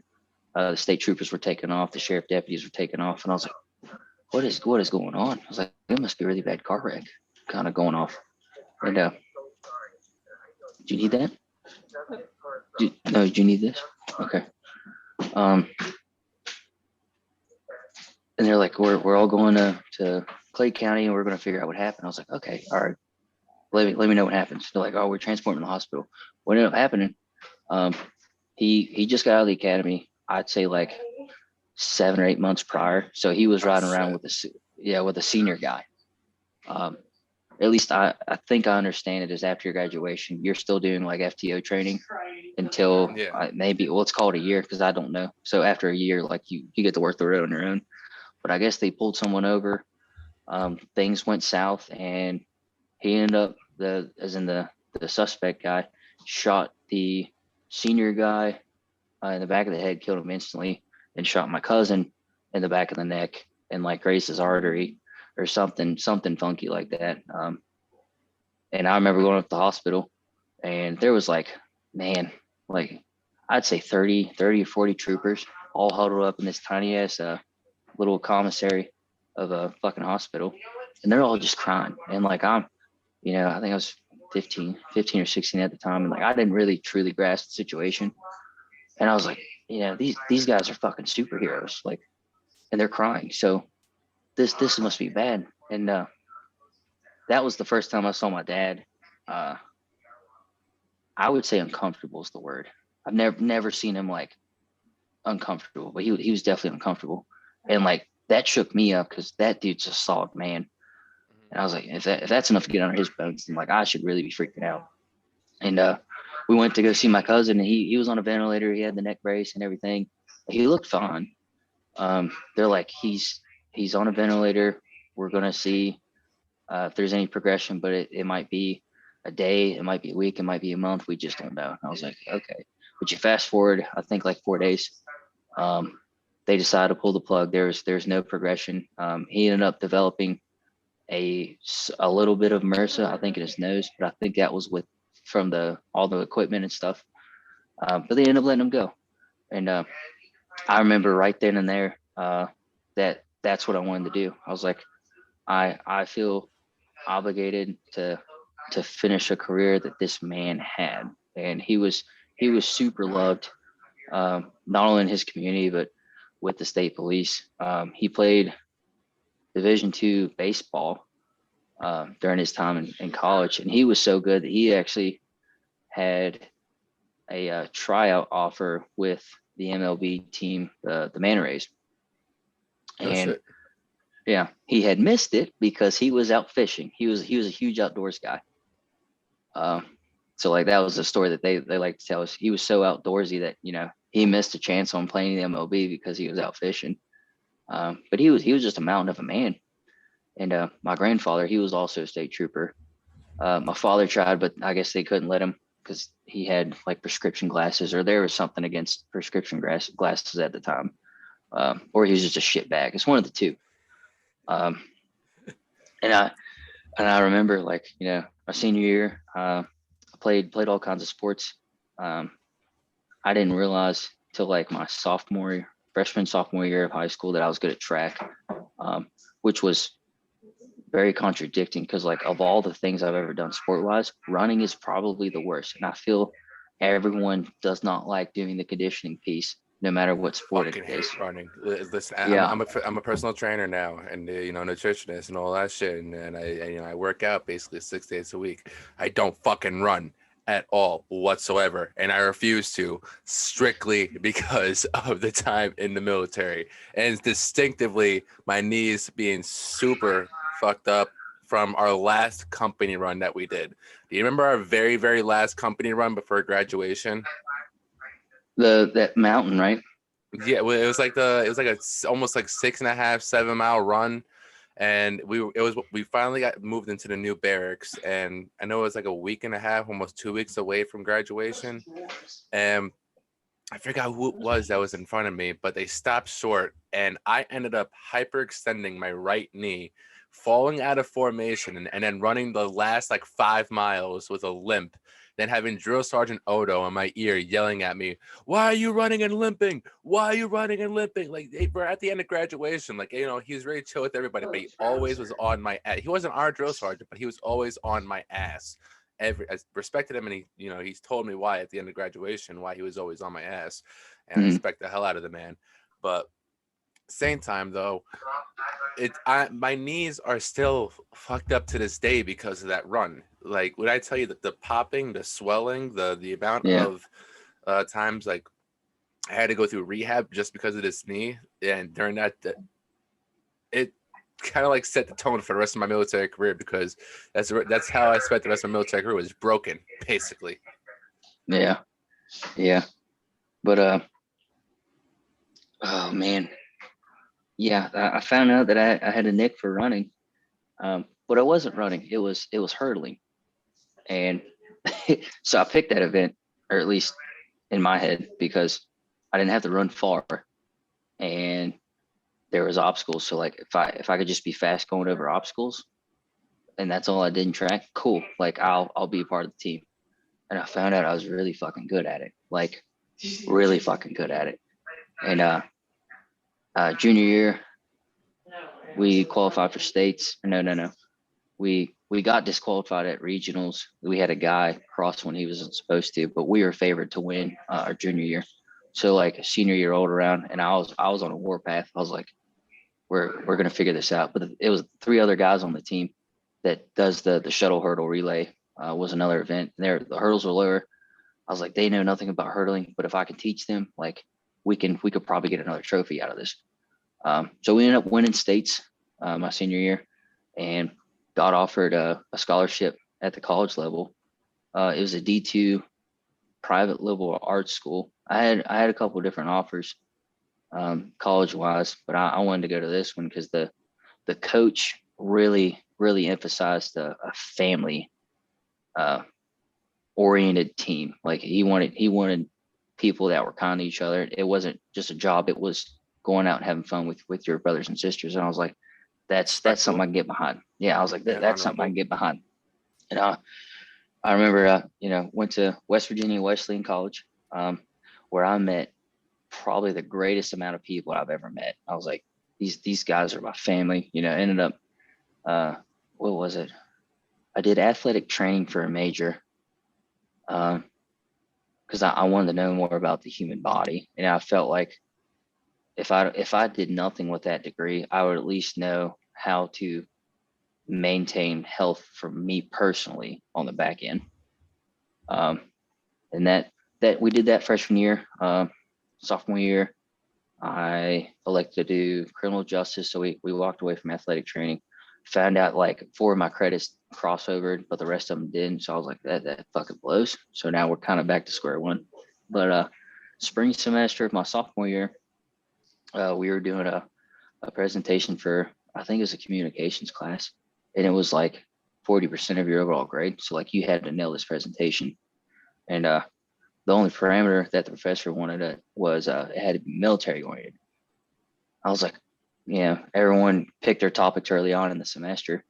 And I was like, well, the topic that I chose was to speak on the National Guard. And what drove me to it was how heavily they are involved at the high school level.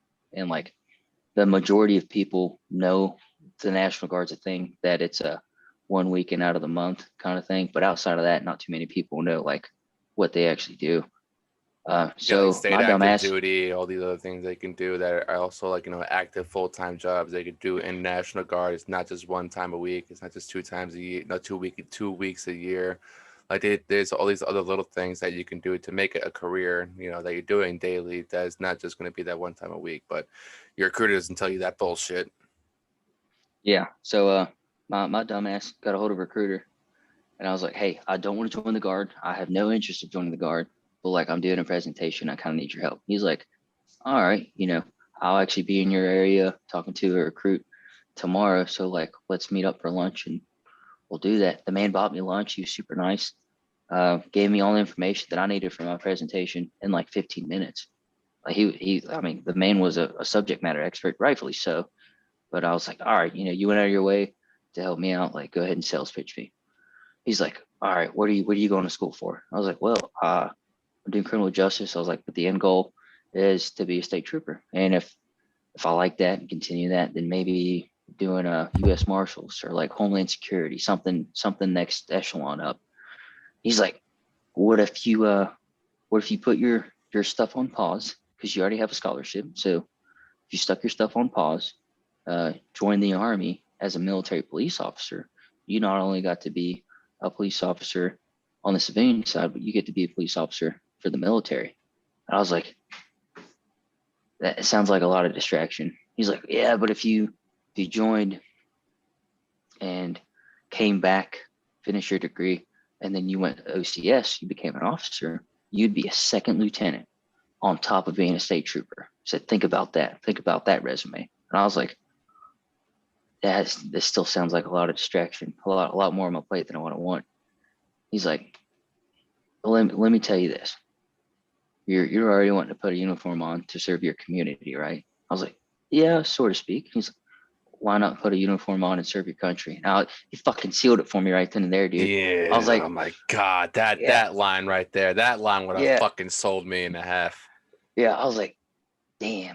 I was like, tell you what, I was like, we'll meet up. We'll go through whatever it is we need to go through. He's like, yeah, we'll go to MEPS. We'll see if you're medically qualified, and then we'll see what you qualify on your SVAB score as far as MOS is. And I was like, I'm a college athlete, dude. I don't think a physical is going to be an issue. He's like, can you run 2 miles? I was like, I've never ran 2 miles in my life. He's like, you're going to have to run 2 miles. I was like, all right, you're not helping me here. Like, I already wanted to say no to start with. But we went up to MEPS and we did the stupid fucking duck walk thing, and the whole duck walk. What was it? It was Bend like over 4 and spread your hours. cheeks. Yeah, the 4 hours worth of like, put your hand on your head and all that fun stuff. And the ASVAB, and he's like, all right, yeah, you qualify for an MP. I was like, cool. And he's like, yeah, just sign here. And we went through all the paperwork, and then we did the what was it? Swearing in. That's what we did. We swore in that day. And I remember like the second I stood there and stuck my hand up, I was like, I'm swearing into the Army. I was like, I'm joining the Army right now. And like, I kind of stopped and I was like, nah, dude, you're in too deep already. Like you got to do this. And we were driving back, and I was talking to the recruiter, and I was like, did I just join the Army? He's like, yeah. He's like, so here's your ship date. Here's when you'll be back. And then you can go back to doing your college stuff. He's like, it won't be that hard. You know, you're athletic, you're strong. It seems like you're pretty motivated, so it'll be fine. And I was like, I wasn't too upset because like I kind of, you know, wanted to partly do it anyways. And being a state trooper, you have to go to the academy, so it's some form of that. And I was like, if I can get through it on the Army side, then I should sail through the academy. Yeah. And yeah, man. I had like 7 or 8 months before my ship date, so I was getting all my stuff figured out. And I was talking to my coach and the athletic director, and I was like, hey, I'm leaving.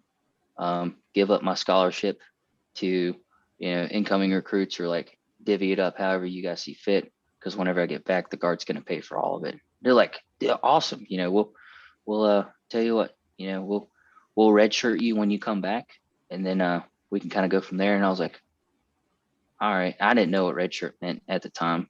It would have helped me out on the back end for sure, as far as coming back. And you know, everything was good as far as school. November was when I left, and like I think fall semester started in August. So I would go up to college and like see everyone at the time, and I'd go do some workouts with them just to stay in shape. And did that, met you. We had fun. We cried. I don't know if you've ever training. I don't know if you've talked about it to your guests, and I'm gonna be the one, but for those that don't know, did you ever describe how Welshcare became a thing? Like, did you ever address that? So it was only one time in the podcast where I've actually talked about it, and it was with somebody else who was also in the Army. Shout out to Chris. He was full active duty. Motherfucker did 3 deployments out overseas. He did, I think it was like, what do you say, 2 to Afghanistan and 1 to Iraq. Yeah, it's safe to say now he's living in Hawaii, all happy and doing ultra marathon running and taking pictures. But yeah, he's wow. he's like he's become a pretty solid badass. But yeah, other than that, that's the only other person I fucking talked about. Damn, dude, the fact that the name Welshcare has stuck with me for so long, and from fucking basic. You could talk about it for a little. Yeah, how this name actually came about. So the way it works while you're at basic or AIT, or at least for us, is if you need to go to the TMC or the Troop Medical Clinic, it was more or less a hospital. So like if you had a blister, or you had a headache, or like a deep cut, or something simple for the hospital to take care of you, you had to sign up on this roster the night before. And then when you woke up to do first formation and like morning PT, you would fall out and go to this TMC, knock out whatever you need to knock out. And my boy Tim here, the man's name was on that list more times than him being present in a formation. And oh my god.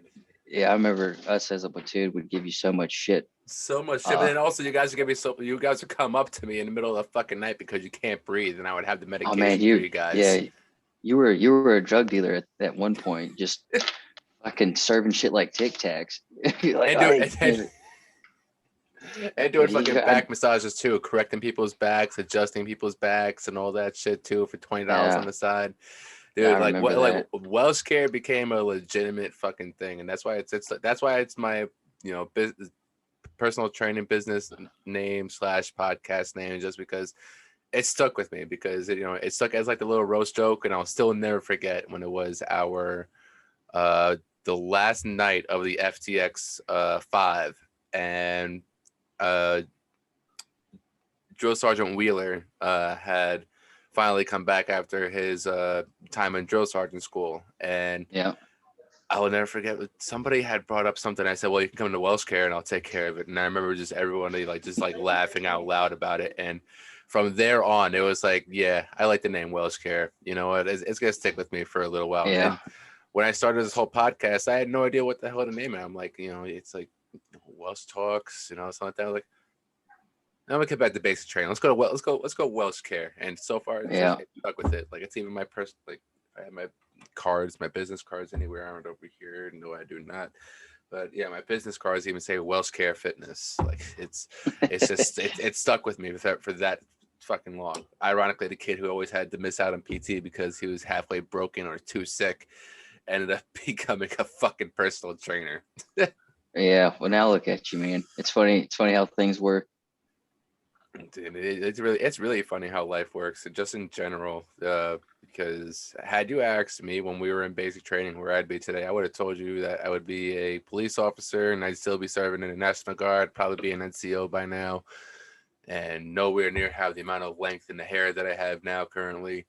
But when I say that this is like just a conversation that's also a blast in the past, because like just hearing you talk and like yeah, having this conversation here is just giving me so many damn memories from like that 6.5 months of being out in Leonard Wood, yeah, from nobody knowing each other to everybody developing a certain connection and brotherhood, sisterhood, or whatever it may be towards the end of graduation. And it was just like seeing everybody in their dress blues. It was just, it's a different moment because I mean, like everyone in the military, everyone always remembers their graduation from basic training, just because it's like Hmm. that first initial moment of you really breaking out of your comfort zone and getting into a spot where one, you're really gonna be broken down fucking physically and mentally, but you're also gonna be rebuilt back in a much more disciplined and a more respectable manner, and not so much of a shithead, even though there are still some fucking shithead soldiers out there and shitbags that want to fucking Hmm. bring a bad name to the uniform.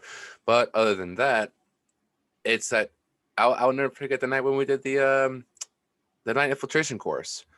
And we got towards the end, and we got our tags. We got our army value tags. I will never forget. Yeah. That's one of the. There's only 2 times in my life where I've had like that tear of pride, where it's just like, damn, I finally did something. Where it's like, this Hmm. has made me a better person. This has made me a better man. And it was that night, and then also just recently, just becoming with the amount of clientele, the amount of people, the amount of lives I've changed now. Like that's only like there's only 2 times in my life that pride tier has like hit. And I will never forget when hearing Bad Company being played around a giant Yeah. fire and Yeah. having Drill Sergeant Caprio look me in the eyes and saying, Welsh, your broken ass made it, and hand me my tags and shake my hand. I will never forget that night. And it was a night where, one, it was also fun as hell. I don't care what Hmm. anybody says. That was a fun night. It was tiring, Oh, absolutely. like Yeah. exhausting, dragging your whole body across what's the football, what was it? It was like a football field, right? Like 300 Yeah. meters or something like Yeah. that.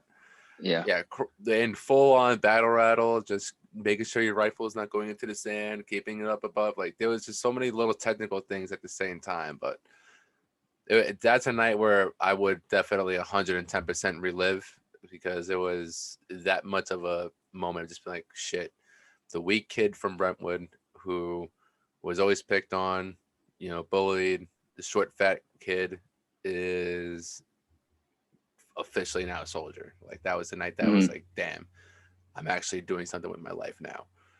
And even though my military career was relatively short, meeting people like you, and then the amount of other brothers and sisters I met along the way, I wouldn't trade it for the world. That those Yeah. are as much as it may suck, and as much as those times were definitely challenging, I wouldn't change it. It was definitely the only thing I would change though is that we'd had the same drill sergeants throughout our whole cycle, and not the consistent flip flopping, and then we didn't have a new one every month. That was Yeah. annoying. That was really annoying because you didn't have that really. Aside from Joe Sergeant Caprio, we didn't really have a chance to develop like that bond with Yeah. a drill sergeant, because drill sergeant C Trump, trying to forget her fucking name. Yeah. That Damn, dude. that scary motherfucker. Oh my god, dude, he Yeah. scared the shit out of me. I'll never forget. It was the night that we were going away on our holiday block leave. Me and Martinez are looking at our PT scores in the hallway, and I'm over here Hmm. talking. I forgot what we were talking about, but I see Martinez just go straight, just look straight forward, and I'm like, what is he look? And then right in the little corner of my eye, I see Joe Sergeant C Trump just staring up at me like, hmm, and then looks away and then walks away like this, like there's Yeah. nothing. Like we didn't have to say Eddie. So I was like, as I'm walking, as I'm saying it, it's. He goes, no, no. walks away. Then you see him with a knife around another private's neck, like I could have killed you if I wanted to right now. Yeah. Yeah. For those that don't know what's going on, we had this drill sergeant. He was with us very briefly at the beginning. Month and a half. He was the embodiment of a ninja, like a real life ninja. Because we'd be out doing our training or whatever. At the end of the night, you're conducting hygiene, and you had like maybe a half hour before the lights out or something. It was considered personal time or whatever, and like you could write letters at home or get your stuff set out, squared away for the next day. But this motherfucker would sneak into the bay, and there's only one door to from the stairwell, and the bay split apart, and in between is a long ass hallway.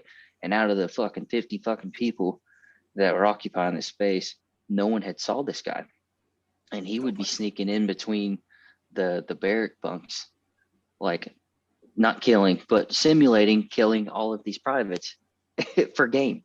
And if you caught him, he'd let you go, and you just go about your business, and he would kill your battle buddy, or he would go to the next bunk and just, he would fake slice your throat, and he's like, play dead. And then 5 minutes pass, and someone yells out at ease, and then you see like 15 other people not towing the line. You're like, well, what the fuck happened? And he'd be like, privates, y'all gotta, what was it, situational or area awareness? It was one of the two.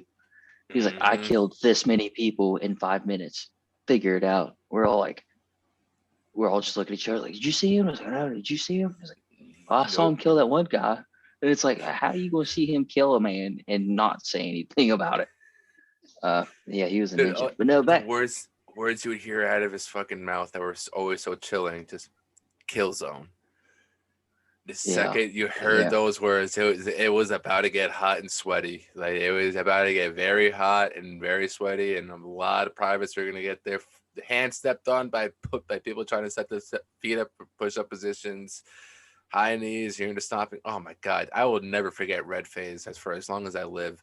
The amount of suck that was, and especially being the last class of like, being in the ACUs and really going through like the older, a different traditional system. It was just, man, it was fucking such a mental, like, what am I doing here laying there at nighttime? Like, you're sitting there and you're wondering, like, what did I get myself into?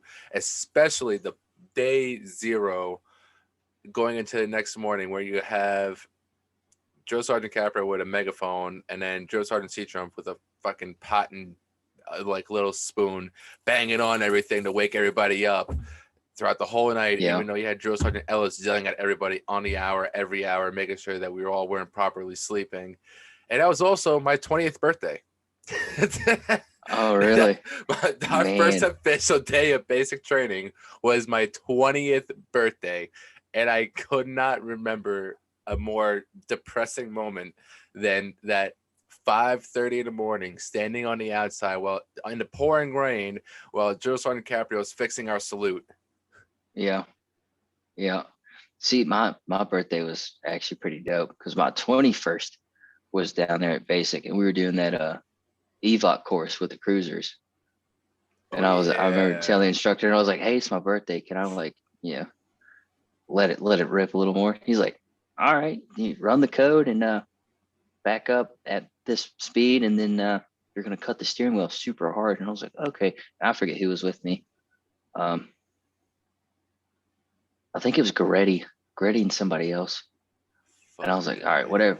Yeah, I was like, whatever happens, like, just, but it was super fun, or at least for me that day. But yeah, no, back to your point. As far as the question, if you had asked me when I first got here into the Army, I would tell you that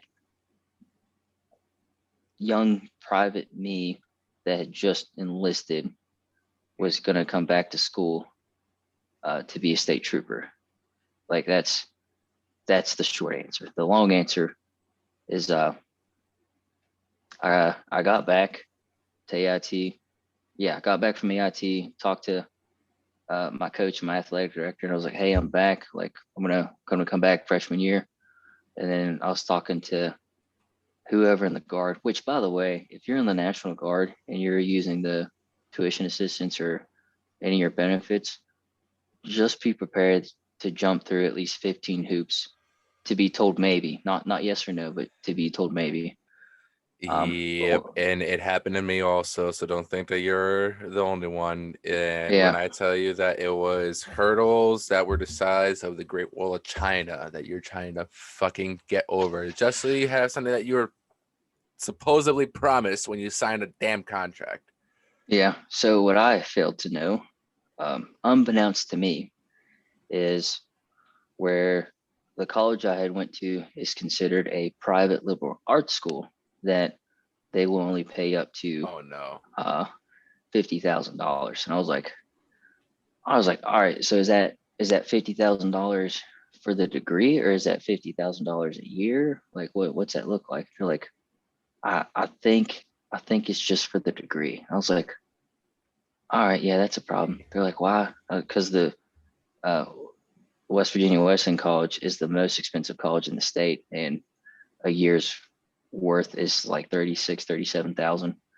And I was like, fuck, man. I was like, that's not cool. So then I was looking at these other schools, um, like trying to hurry up and do this because I didn't have much time, and looked at like 2 or 3 different colleges, and one of them had a track team, but they were also in the conference that we were at, but they sucked, like by all measure they sucked. And I was like, I'm not going to go run against my friends to this shitty college. Um, and was just scrambling to figure out what to do. And then I found out that there's a handful of guys in my unit that were private contractors for the FBI. And they're like, hey, you should put in a packet, like apply for it and come over here and work with us. And I was like, all right, I don't know what you guys do, but contractor and FBI in the one sentence, and Tyler having a chance to work there sounds pretty dope. So I ended up doing that for some time. Did that for like 7 or 8 months, and it was rewarding, but it wasn't the life that I wanted. Is what it comes down to. Great benefits, great pay. You got to do some things that were unique, I guess, is how I'll leave it with. But it just wasn't for me, and walked away from that and worked, I think, two different odd jobs. I mean, like just general labor kind of things. And then that's when I got my taste in active duty orders. And my first set of orders was on the Yellow Ribbon program for the National Guard. And I didn't know what it was, but knowing it now is the Yellow Ribbon program is something that the Guard has for the units, for the soldiers and their families to understand all of the benefits and all of the programs that we have at our disposal. And like it opened up a huge door for me because there was a lot of shit that I didn't know that we as the guardsmen have access to include your family. So like, understanding all those benefits really helped me out professionally, because I got to tell the younger guys and the older guys, I was like, hey, you got this problem. Here's this number to call these people, or here's a company that works hand in hand with the Guard, and they'll figure some stuff out for you. So it was beneficial for me to understand all of that and what it encompasses. And then you fast forward a little bit, was doing a couple different orders. At one point, I was doing state active duty for like 5 or 6 months, and that was anything from flood relief to going to DC for State of the Union or the inauguration as security detail. One year we had I think it was the World Boy Scout Jamboree here in West Virginia, and it was Boy Scouts from all over the world. And President Trump at the time, President Trump at the time came down to visit, and I got to be a private security detail for him and worked hand in hand with Secret Service. And but at this moment, that was like the peak of my military career. I was like, dude, I'm hanging out with this guy as a Secret Service, and I was picking his brain, man. I pried as much as I could out of that guy. I felt bad for him because I was probably like a little 4-year-old to him, like, oh, hey, what do you do? What's this? What's that? And learned a lot from him in that little bit of time. But yeah, you fast forward a little more, and I landed this job. Order wise, it was working for ADIC, which is the Army Interagency Training and Education Center, and I was an instructor there. And what we specialized in was CBRN operations. So anything chemical, radiological, nuclear, explosives, anything that encompasses, we would go to different units throughout the country and certify them on CBRN stuff, or CERF-P is what you probably know it as. Yeah. So that was cool because there's different things within that, but in the same sense, you were going to school. They were sending you to as many schools as they possibly could. You were doing all kinds of online training, either at work or away from work.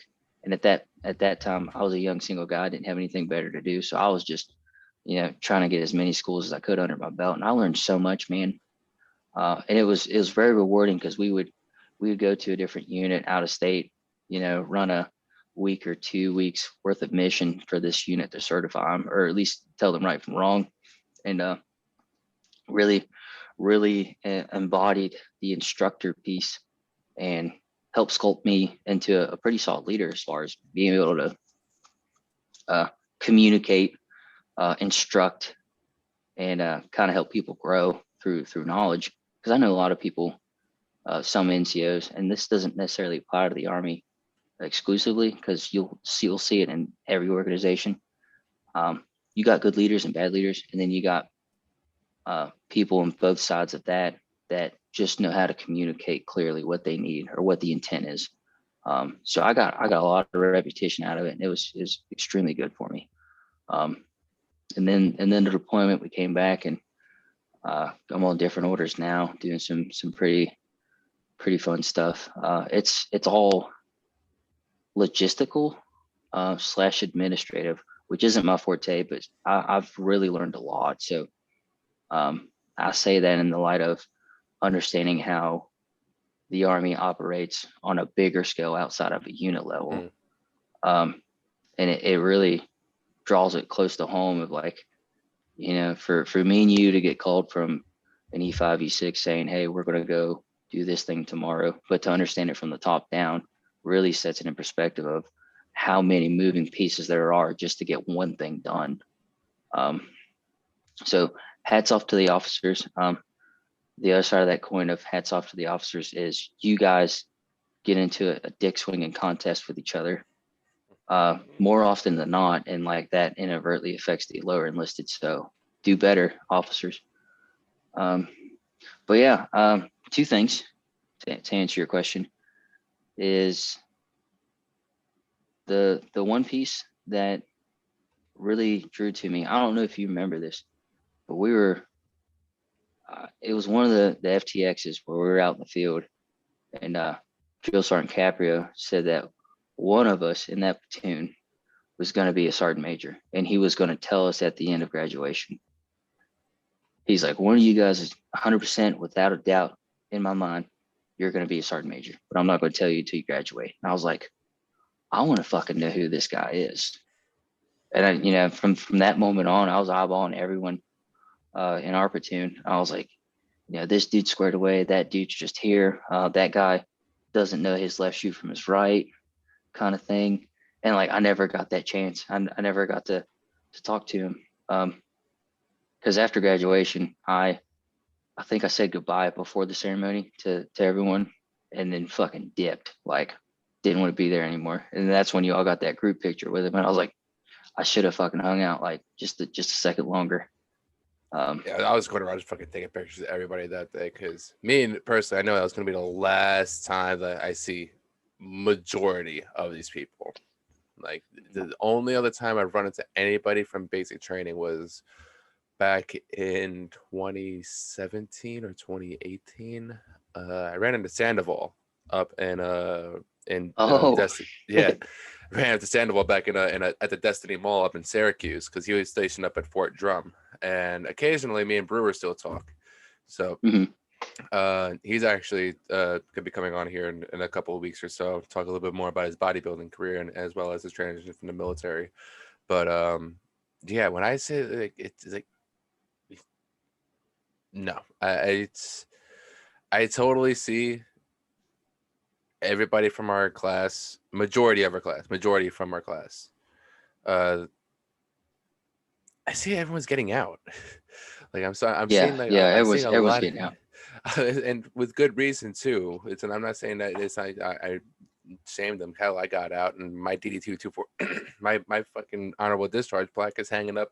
I'm smiling at it every morning because it's just knowing personally what the hell is going on. But just saying, you're the second answer to the question. Second answer is, um, I myself has I have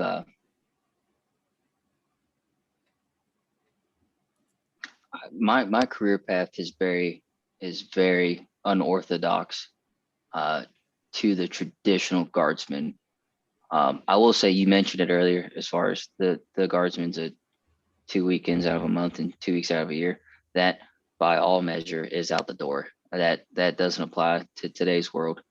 No, Um, sometimes it's 4 days out of the weekend. Sometimes it's a 3-day weekend. Sometimes it's a whole yeah, 5 days. Like it's not just one weekend, not just 2 days out of the year that you're driving down to your, unit and you're driving back in the unit. yeah, No, it's sometimes you're completely gonna spend. different now. Yeah, it's Um, nowhere near what it like is advertised at all. yeah, but no, you know, I definitely would say my moral compass is probably the strongest attribute that I have. Um, and I say it because you give me something and I'll try to work it to its furthest extent. And if I can't, I'll give you an end product. It might not be right, but I'm gonna come back and fix it, kind of thing. And Mm, that's pretty much been my mentality to it. Is if if I have to go do something and I fuck it up, I'm gonna try to fix it uh, when it's all said and done. But if I get it on the first time, I want to be able to know it exclusively, by memory. And doing the ADIC thing as an instructor, I learned during that time the best way to obtain knowledge or material is being able to teach it to someone because it forces you to know it. And the quickest example that I'll give to that is you being a trainer. You cannot, as a personal trainer, you cannot tell these people to do these different things without you knowing for a fact that it's going to benefit them. And that mm-hmm.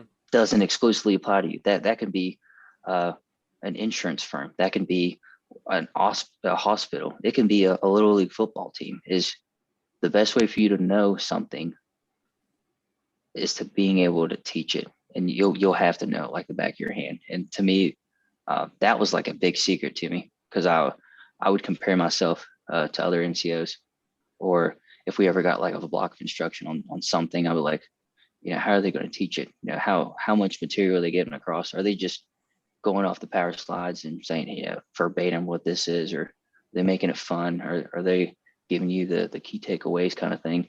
And learned a lot early on, and I think that's to me what has made my military career. A big percent of it is I surrounded myself with people that resembled my moral compass, but I also asked questions. I think is the biggest thing. I asked so many questions to all kinds of people. I'm so bad at it.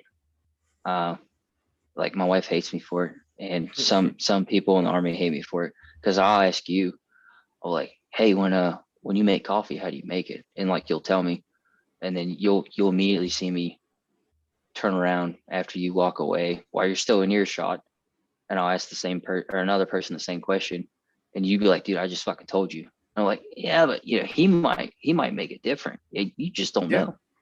And And that's the to best part me, about that shit, though. That's the best part about this world that people don't understand is that you can ask somebody in the same industry, and they're gonna have something complete different answer than you, just because they do things a little bit differently. Especially in the yeah, personal training world, especially in the gym that I'm currently with right now. Every single trainer trains differently. There's no like trainer. Every one trainer focuses on like rehab. I focus on mhm, basically not only bettering your physical health but bettering your mental health at the same time and burning body fat for those because weight loss is my specialty. But like having that variety, like I'm going to ask the same question over and over and over again to multiple different people, because everyone's going to give me a different answer. Now, is every single answer going to be the right answer? No, but that's where for you to pick from, because it also comes down to the career field and whatever that you're doing at the end of the day. But in your sense, it's fucking, I can't even say the word I'm looking for here, but fuck, I do this whole time now. You see that?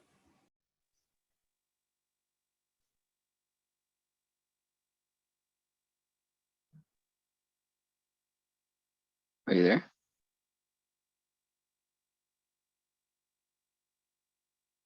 Wait, can you hear me now?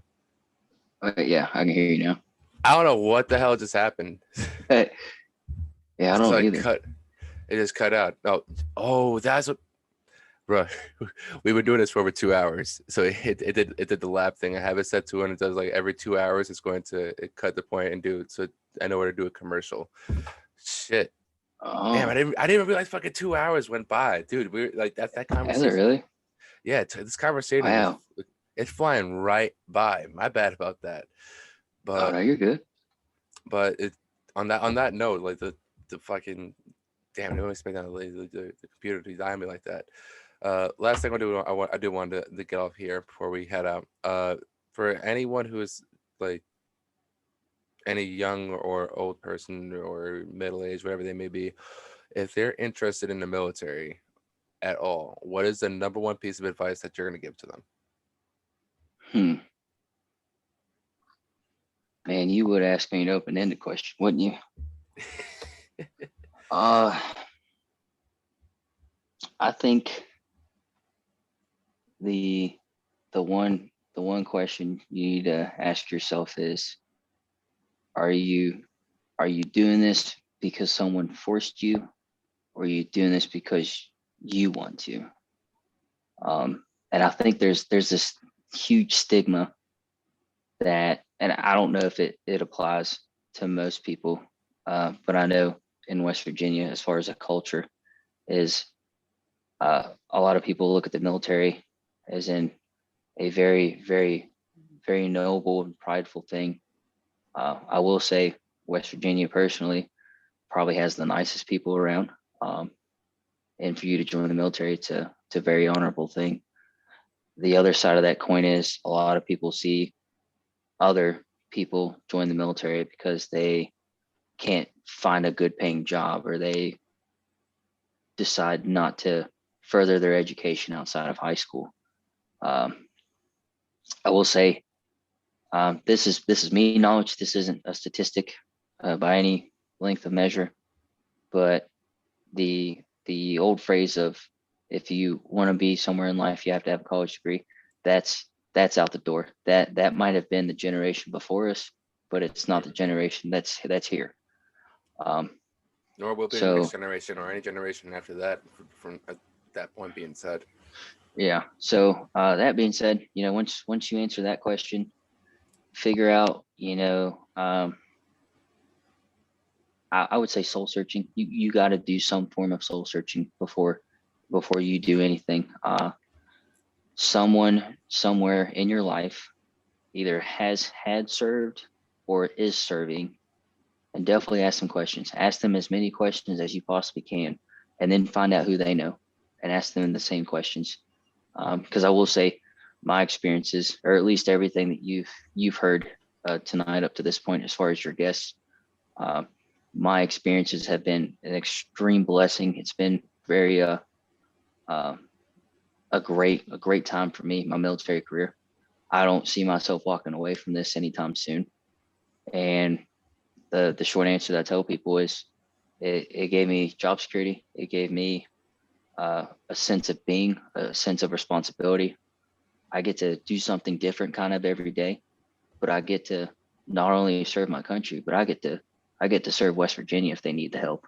I get to be the superhero cape wearing guy if something disastrous happens in your town.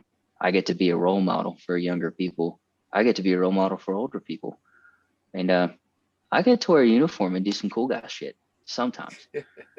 Um, but yeah, just understanding that you join the military, you have to get it in your head that you're joining something that's not about you. It's so much bigger than yourself, and the people that you meet in the military will be the best fucking people that you've ever met in your life. And 100%, just as me and you, Tim, you know, it's been years since we've talked, and it's just like yesterday. We're sitting there doing rap battles with fucking Raymond, and oh my god, the fucking rap. yeah, fucking, doing rap battles. Oh my god, I forgot about those. Holy shit. Oh man, those are some funny ass nights, because then also you had those nights in the kill zone, everyone's roasting each other too. Those are some of my favorite memories, just because I've never laughed so hard in my entire life than just being about this bunch of stupid young kids. That was the best of nights. Absolutely the best of nights. But brother, I mean, continue. You know, once you figure that out, that you want to be a part of something bigger than yourself, by all means, you know, just like I said earlier, ask as many questions as you can. As far as the job, I will say, when you go get your ASVAB and you get left with options, whether you want to be an MP or an infantry or special forces, you know, you want to go to airborne school, all of those things are very easily to get, and it's really not that hard. And I say that because a lot of people think that you need to be a 300, or it's an ACFT now. You need to be a 600 PT stud. You need to have all these certifications and this level of education. That's not really it. If you apply yourself into doing something, make sure that you're the best at it, and don't ever lose focus. As long as you stay motivated, you can pretty much do anything that you want. I tell people the phrase, you just got to put another knock in your belt and say fuck the world. And sometimes that's the mentality you got to have, is, you know, if you want to be a businessman in 5 years, you want to start your own company, you want to buy a freaking Lambo, or you want to have so much land that the next 4 generations of your family can live off of it. No one is going to get you there but you. But it starts with planning. It starts with the idea of it. It starts how you're going to get there. But you need to plan it out based off of you. Don't compare yourself to other people. Don't compare yourself to others' success, because what you're going through is something completely different than what I'm going through, or what you are going through. Exactly. You know, we're on different Nailed paths. Get yourself, get around, surround yourself with people that share these ideas, that want to see you succeed. I will say, I don't want to say there's going to be people that hate you, because like obviously there's going to be people that hate you, but yeah, who really has the time to entertain it? Really, I say that a lot. I think my biggest turnaround, side note, has nothing to do with the, you know, younger guys or someone picking an interest, but as far as a distraction piece, figure out how much you're posting on social media. This is just a little nick, is figure out how much you post on social media and how much time that genuinely takes away from you. And if you can cut that down, then you now have more time to get somewhere that you want to be, or challenge yourself. You know, it can be little things like, you know, delete all your social media apps for a week. Just see how it is, how much more time you got, or try to read a book, read a quote, or read an article every morning before you go do your routine, or, you know, wake up with the mentality of, hey, I want to learn something. And I do this myself, is I want to learn one thing completely new to me. I want to try to be a little better at something that I already know, and who can I help today? And like what that manifests into is humor and laughter. Is if I can make someone laugh, like I already won the day. Nothing else in my life matters as long as I make someone else laugh. and really fucking good at it. And I don't do it with really bad dad jokes either. So that's always Not a yet. plus. Not yet.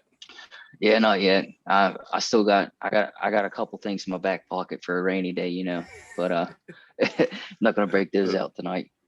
But Well, yeah, I mean, if anyone is ever interested into to asking or piques an interest, I'll give Tim my contact, and yeah, if you guys want to well, reach just out to shout me out. You could, personally, yeah, just shout out your Instagram right here. You know, tell them where to follow you at. yeah. So I don't know my Instagram. I don't check it all that often.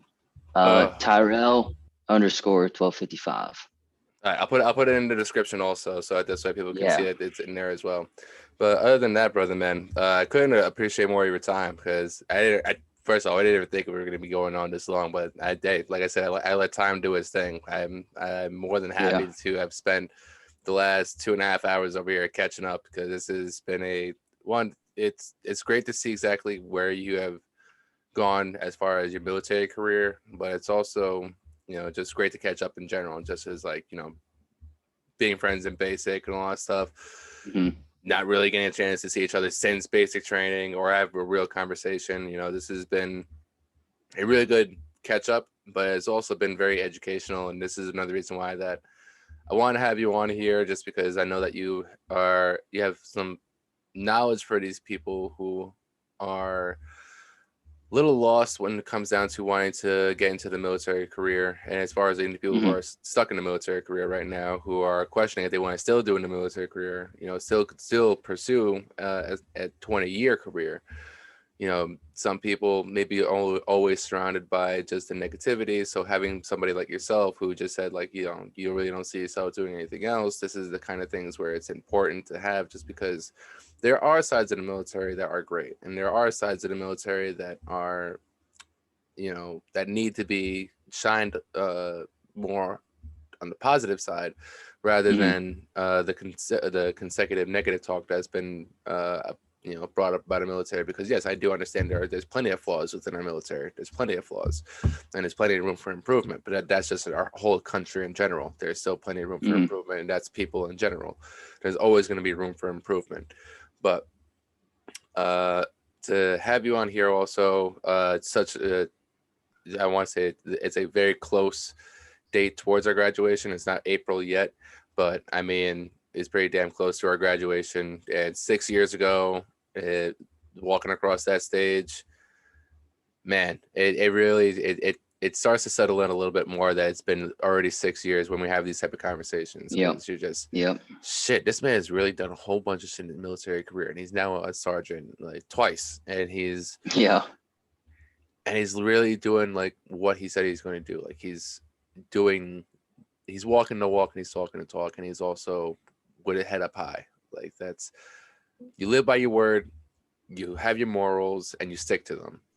It's very honorable, because not a lot of people will do half the things that you'd be doing in your situations.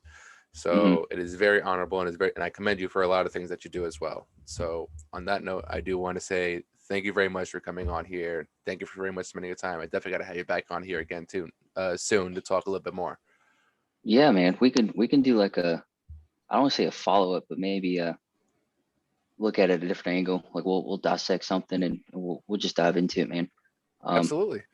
and like, I do want to thank you. I will say, I'll brag on you, is I've watched you from afar in the corner like a fucking creep, grow into this person, and you've really found your calling in life. And I think it's such a breath of fresh air, not only because here you are from nothing to a soldier, to an MP, to putting all that past you, to finding the next thing. And like, you have found it. You've absolutely found it. And especially in an industry that's so saturated with info, like it's really hard to navigate it. It really is. And here you are with these fucking medieval weapons working out. And I remember when you first posted it, this was a while Yeah, ago. about a year ago. This April will make it a year that I officially also picked up the club for my first time.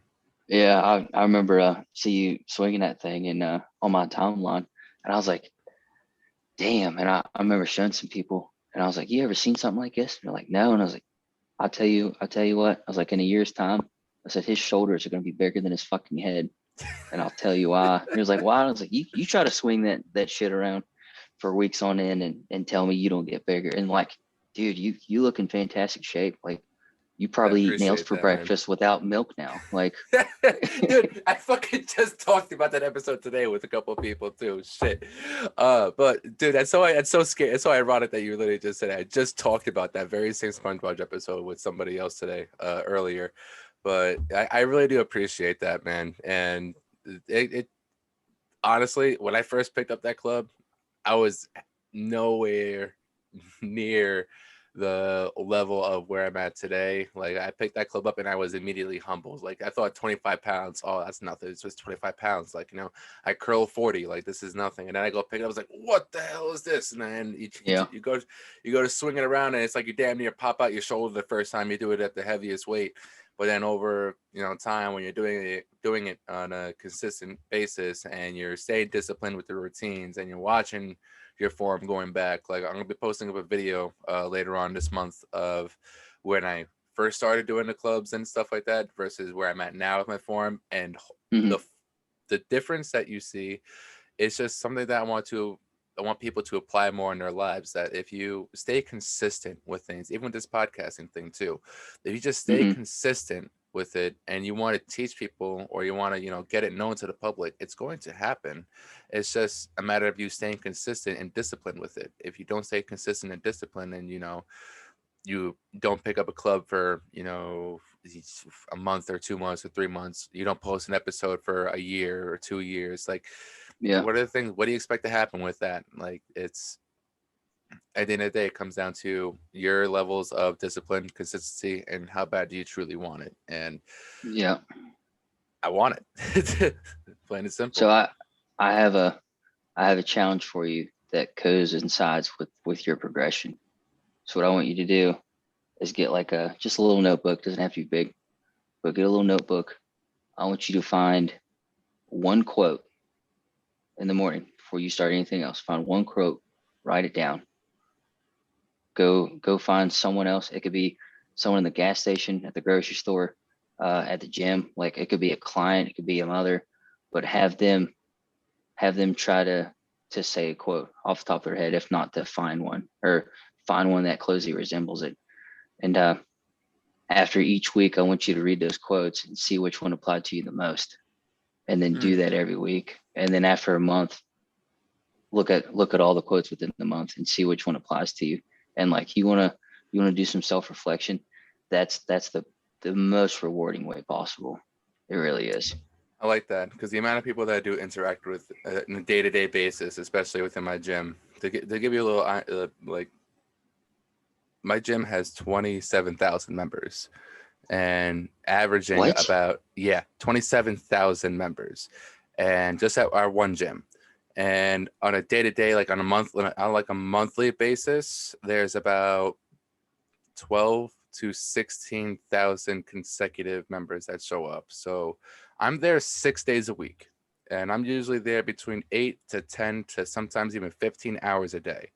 So safe to say, I'm interacting with thousands of people per day, and Wow. I can probably get a whole book of quotes from Yeah. people. So I'm going to take you up on that challenge because I like that a lot, and I'm going to interact with a lot of people this week with that. Yeah. It's a pretty good one, man. I enjoy it. It's if anything, it kind of you get to read them and you're like, yeah, that one strikes the heart chord, or you're like, yeah, this is the one I need for today. Or there was one I read this morning, or no, I think it was like 2 or 3 days ago. Was not to don't be a person that can do one thing 100% better. Be the person that can do 100 things 1% better, or something to that effect. And I was like, the jack of all trades and a master of none came to mind, and like that truly does. Um, I think I embody by that is the most. Yeah. Another fun one to do is kind of hot seat someone. You're like, hey, if you describe yourself to someone with one word, what would it be? And like just try to get the reaction, because not it tells you where their headspace is. It tells you their first immediate response as far as uh kind of mood, I guess. Mm-hmm. And it really you're able to cast your character like rather quickly on that. So yeah, that being said, describe yourself in one word.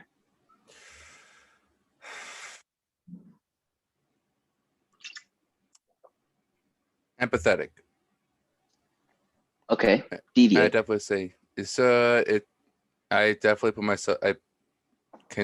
I'm somebody who can really put myself into people's shoes, regardless of the kind of figure that they are. I may despise the person to the fucking hardest of core, like to the point that I want to see them dead within a second. I see it like a glance at them, and I want the people around them to suffer. But I can still put myself in their shoes at the same exact time and see where exactly they're feeling some type of pain, even if it's the most stupidest fucking reason. But I'm able to put myself in their shoes. I'm able to understand pain, but then also able to communicate them and get themselves away from their pain and focus more on the better sides of it and being more educational towards it and turning that pain into lesson and that lesson into blessings. There you go. I like it. It's a good mentality to have. It's a really good Yeah. mentality. There far and few of you are out here in that world. That's for sure. Dude, kindness, man. This is a topic for another conversation for another day, but kindness just really does rule the world eventually, Yeah. because it just doesn't take it. It doesn't cost you a single penny out of your life, even just to hold the door for somebody, to do some type of an act out of kindness. It's free.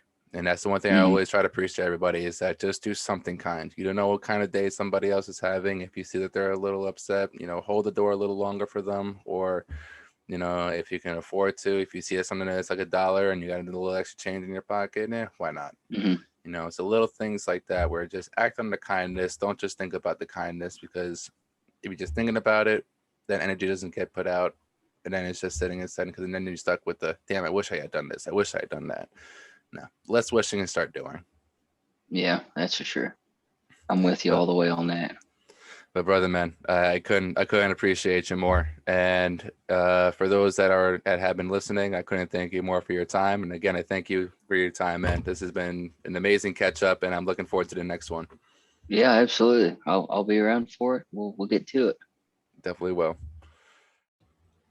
All right, guys. So real quick, we're going to talk a little bit about your next protein purchase, which is going to be the Jocko Milk. So you're going to go to originmain.com. You're going to use promo code Welsh10, WELSH10 at checkout for 10% off your order. You're going to order yourself some Jocko Milk, and you're going to save yourself some money at the end of the day. If you find that you're buying yourself probiotics, digestive enzymes, essential amino acids, aka EAAs, or protein powder, and you're buying all that separately, and if you're buying at a high quality rate, chances are you're probably spending anywhere between $120 to $200. Jocko Milk only costs $44.95 at originmain.com. And then if you use my code, like I said earlier, Welsh10, WELSH10, for 10% off your order at checkout, you can save yourself 10% off on top of getting yourself the best tasting and the best quality protein that's on the market. Thank you guys for watching the episode. Hope you have a great one.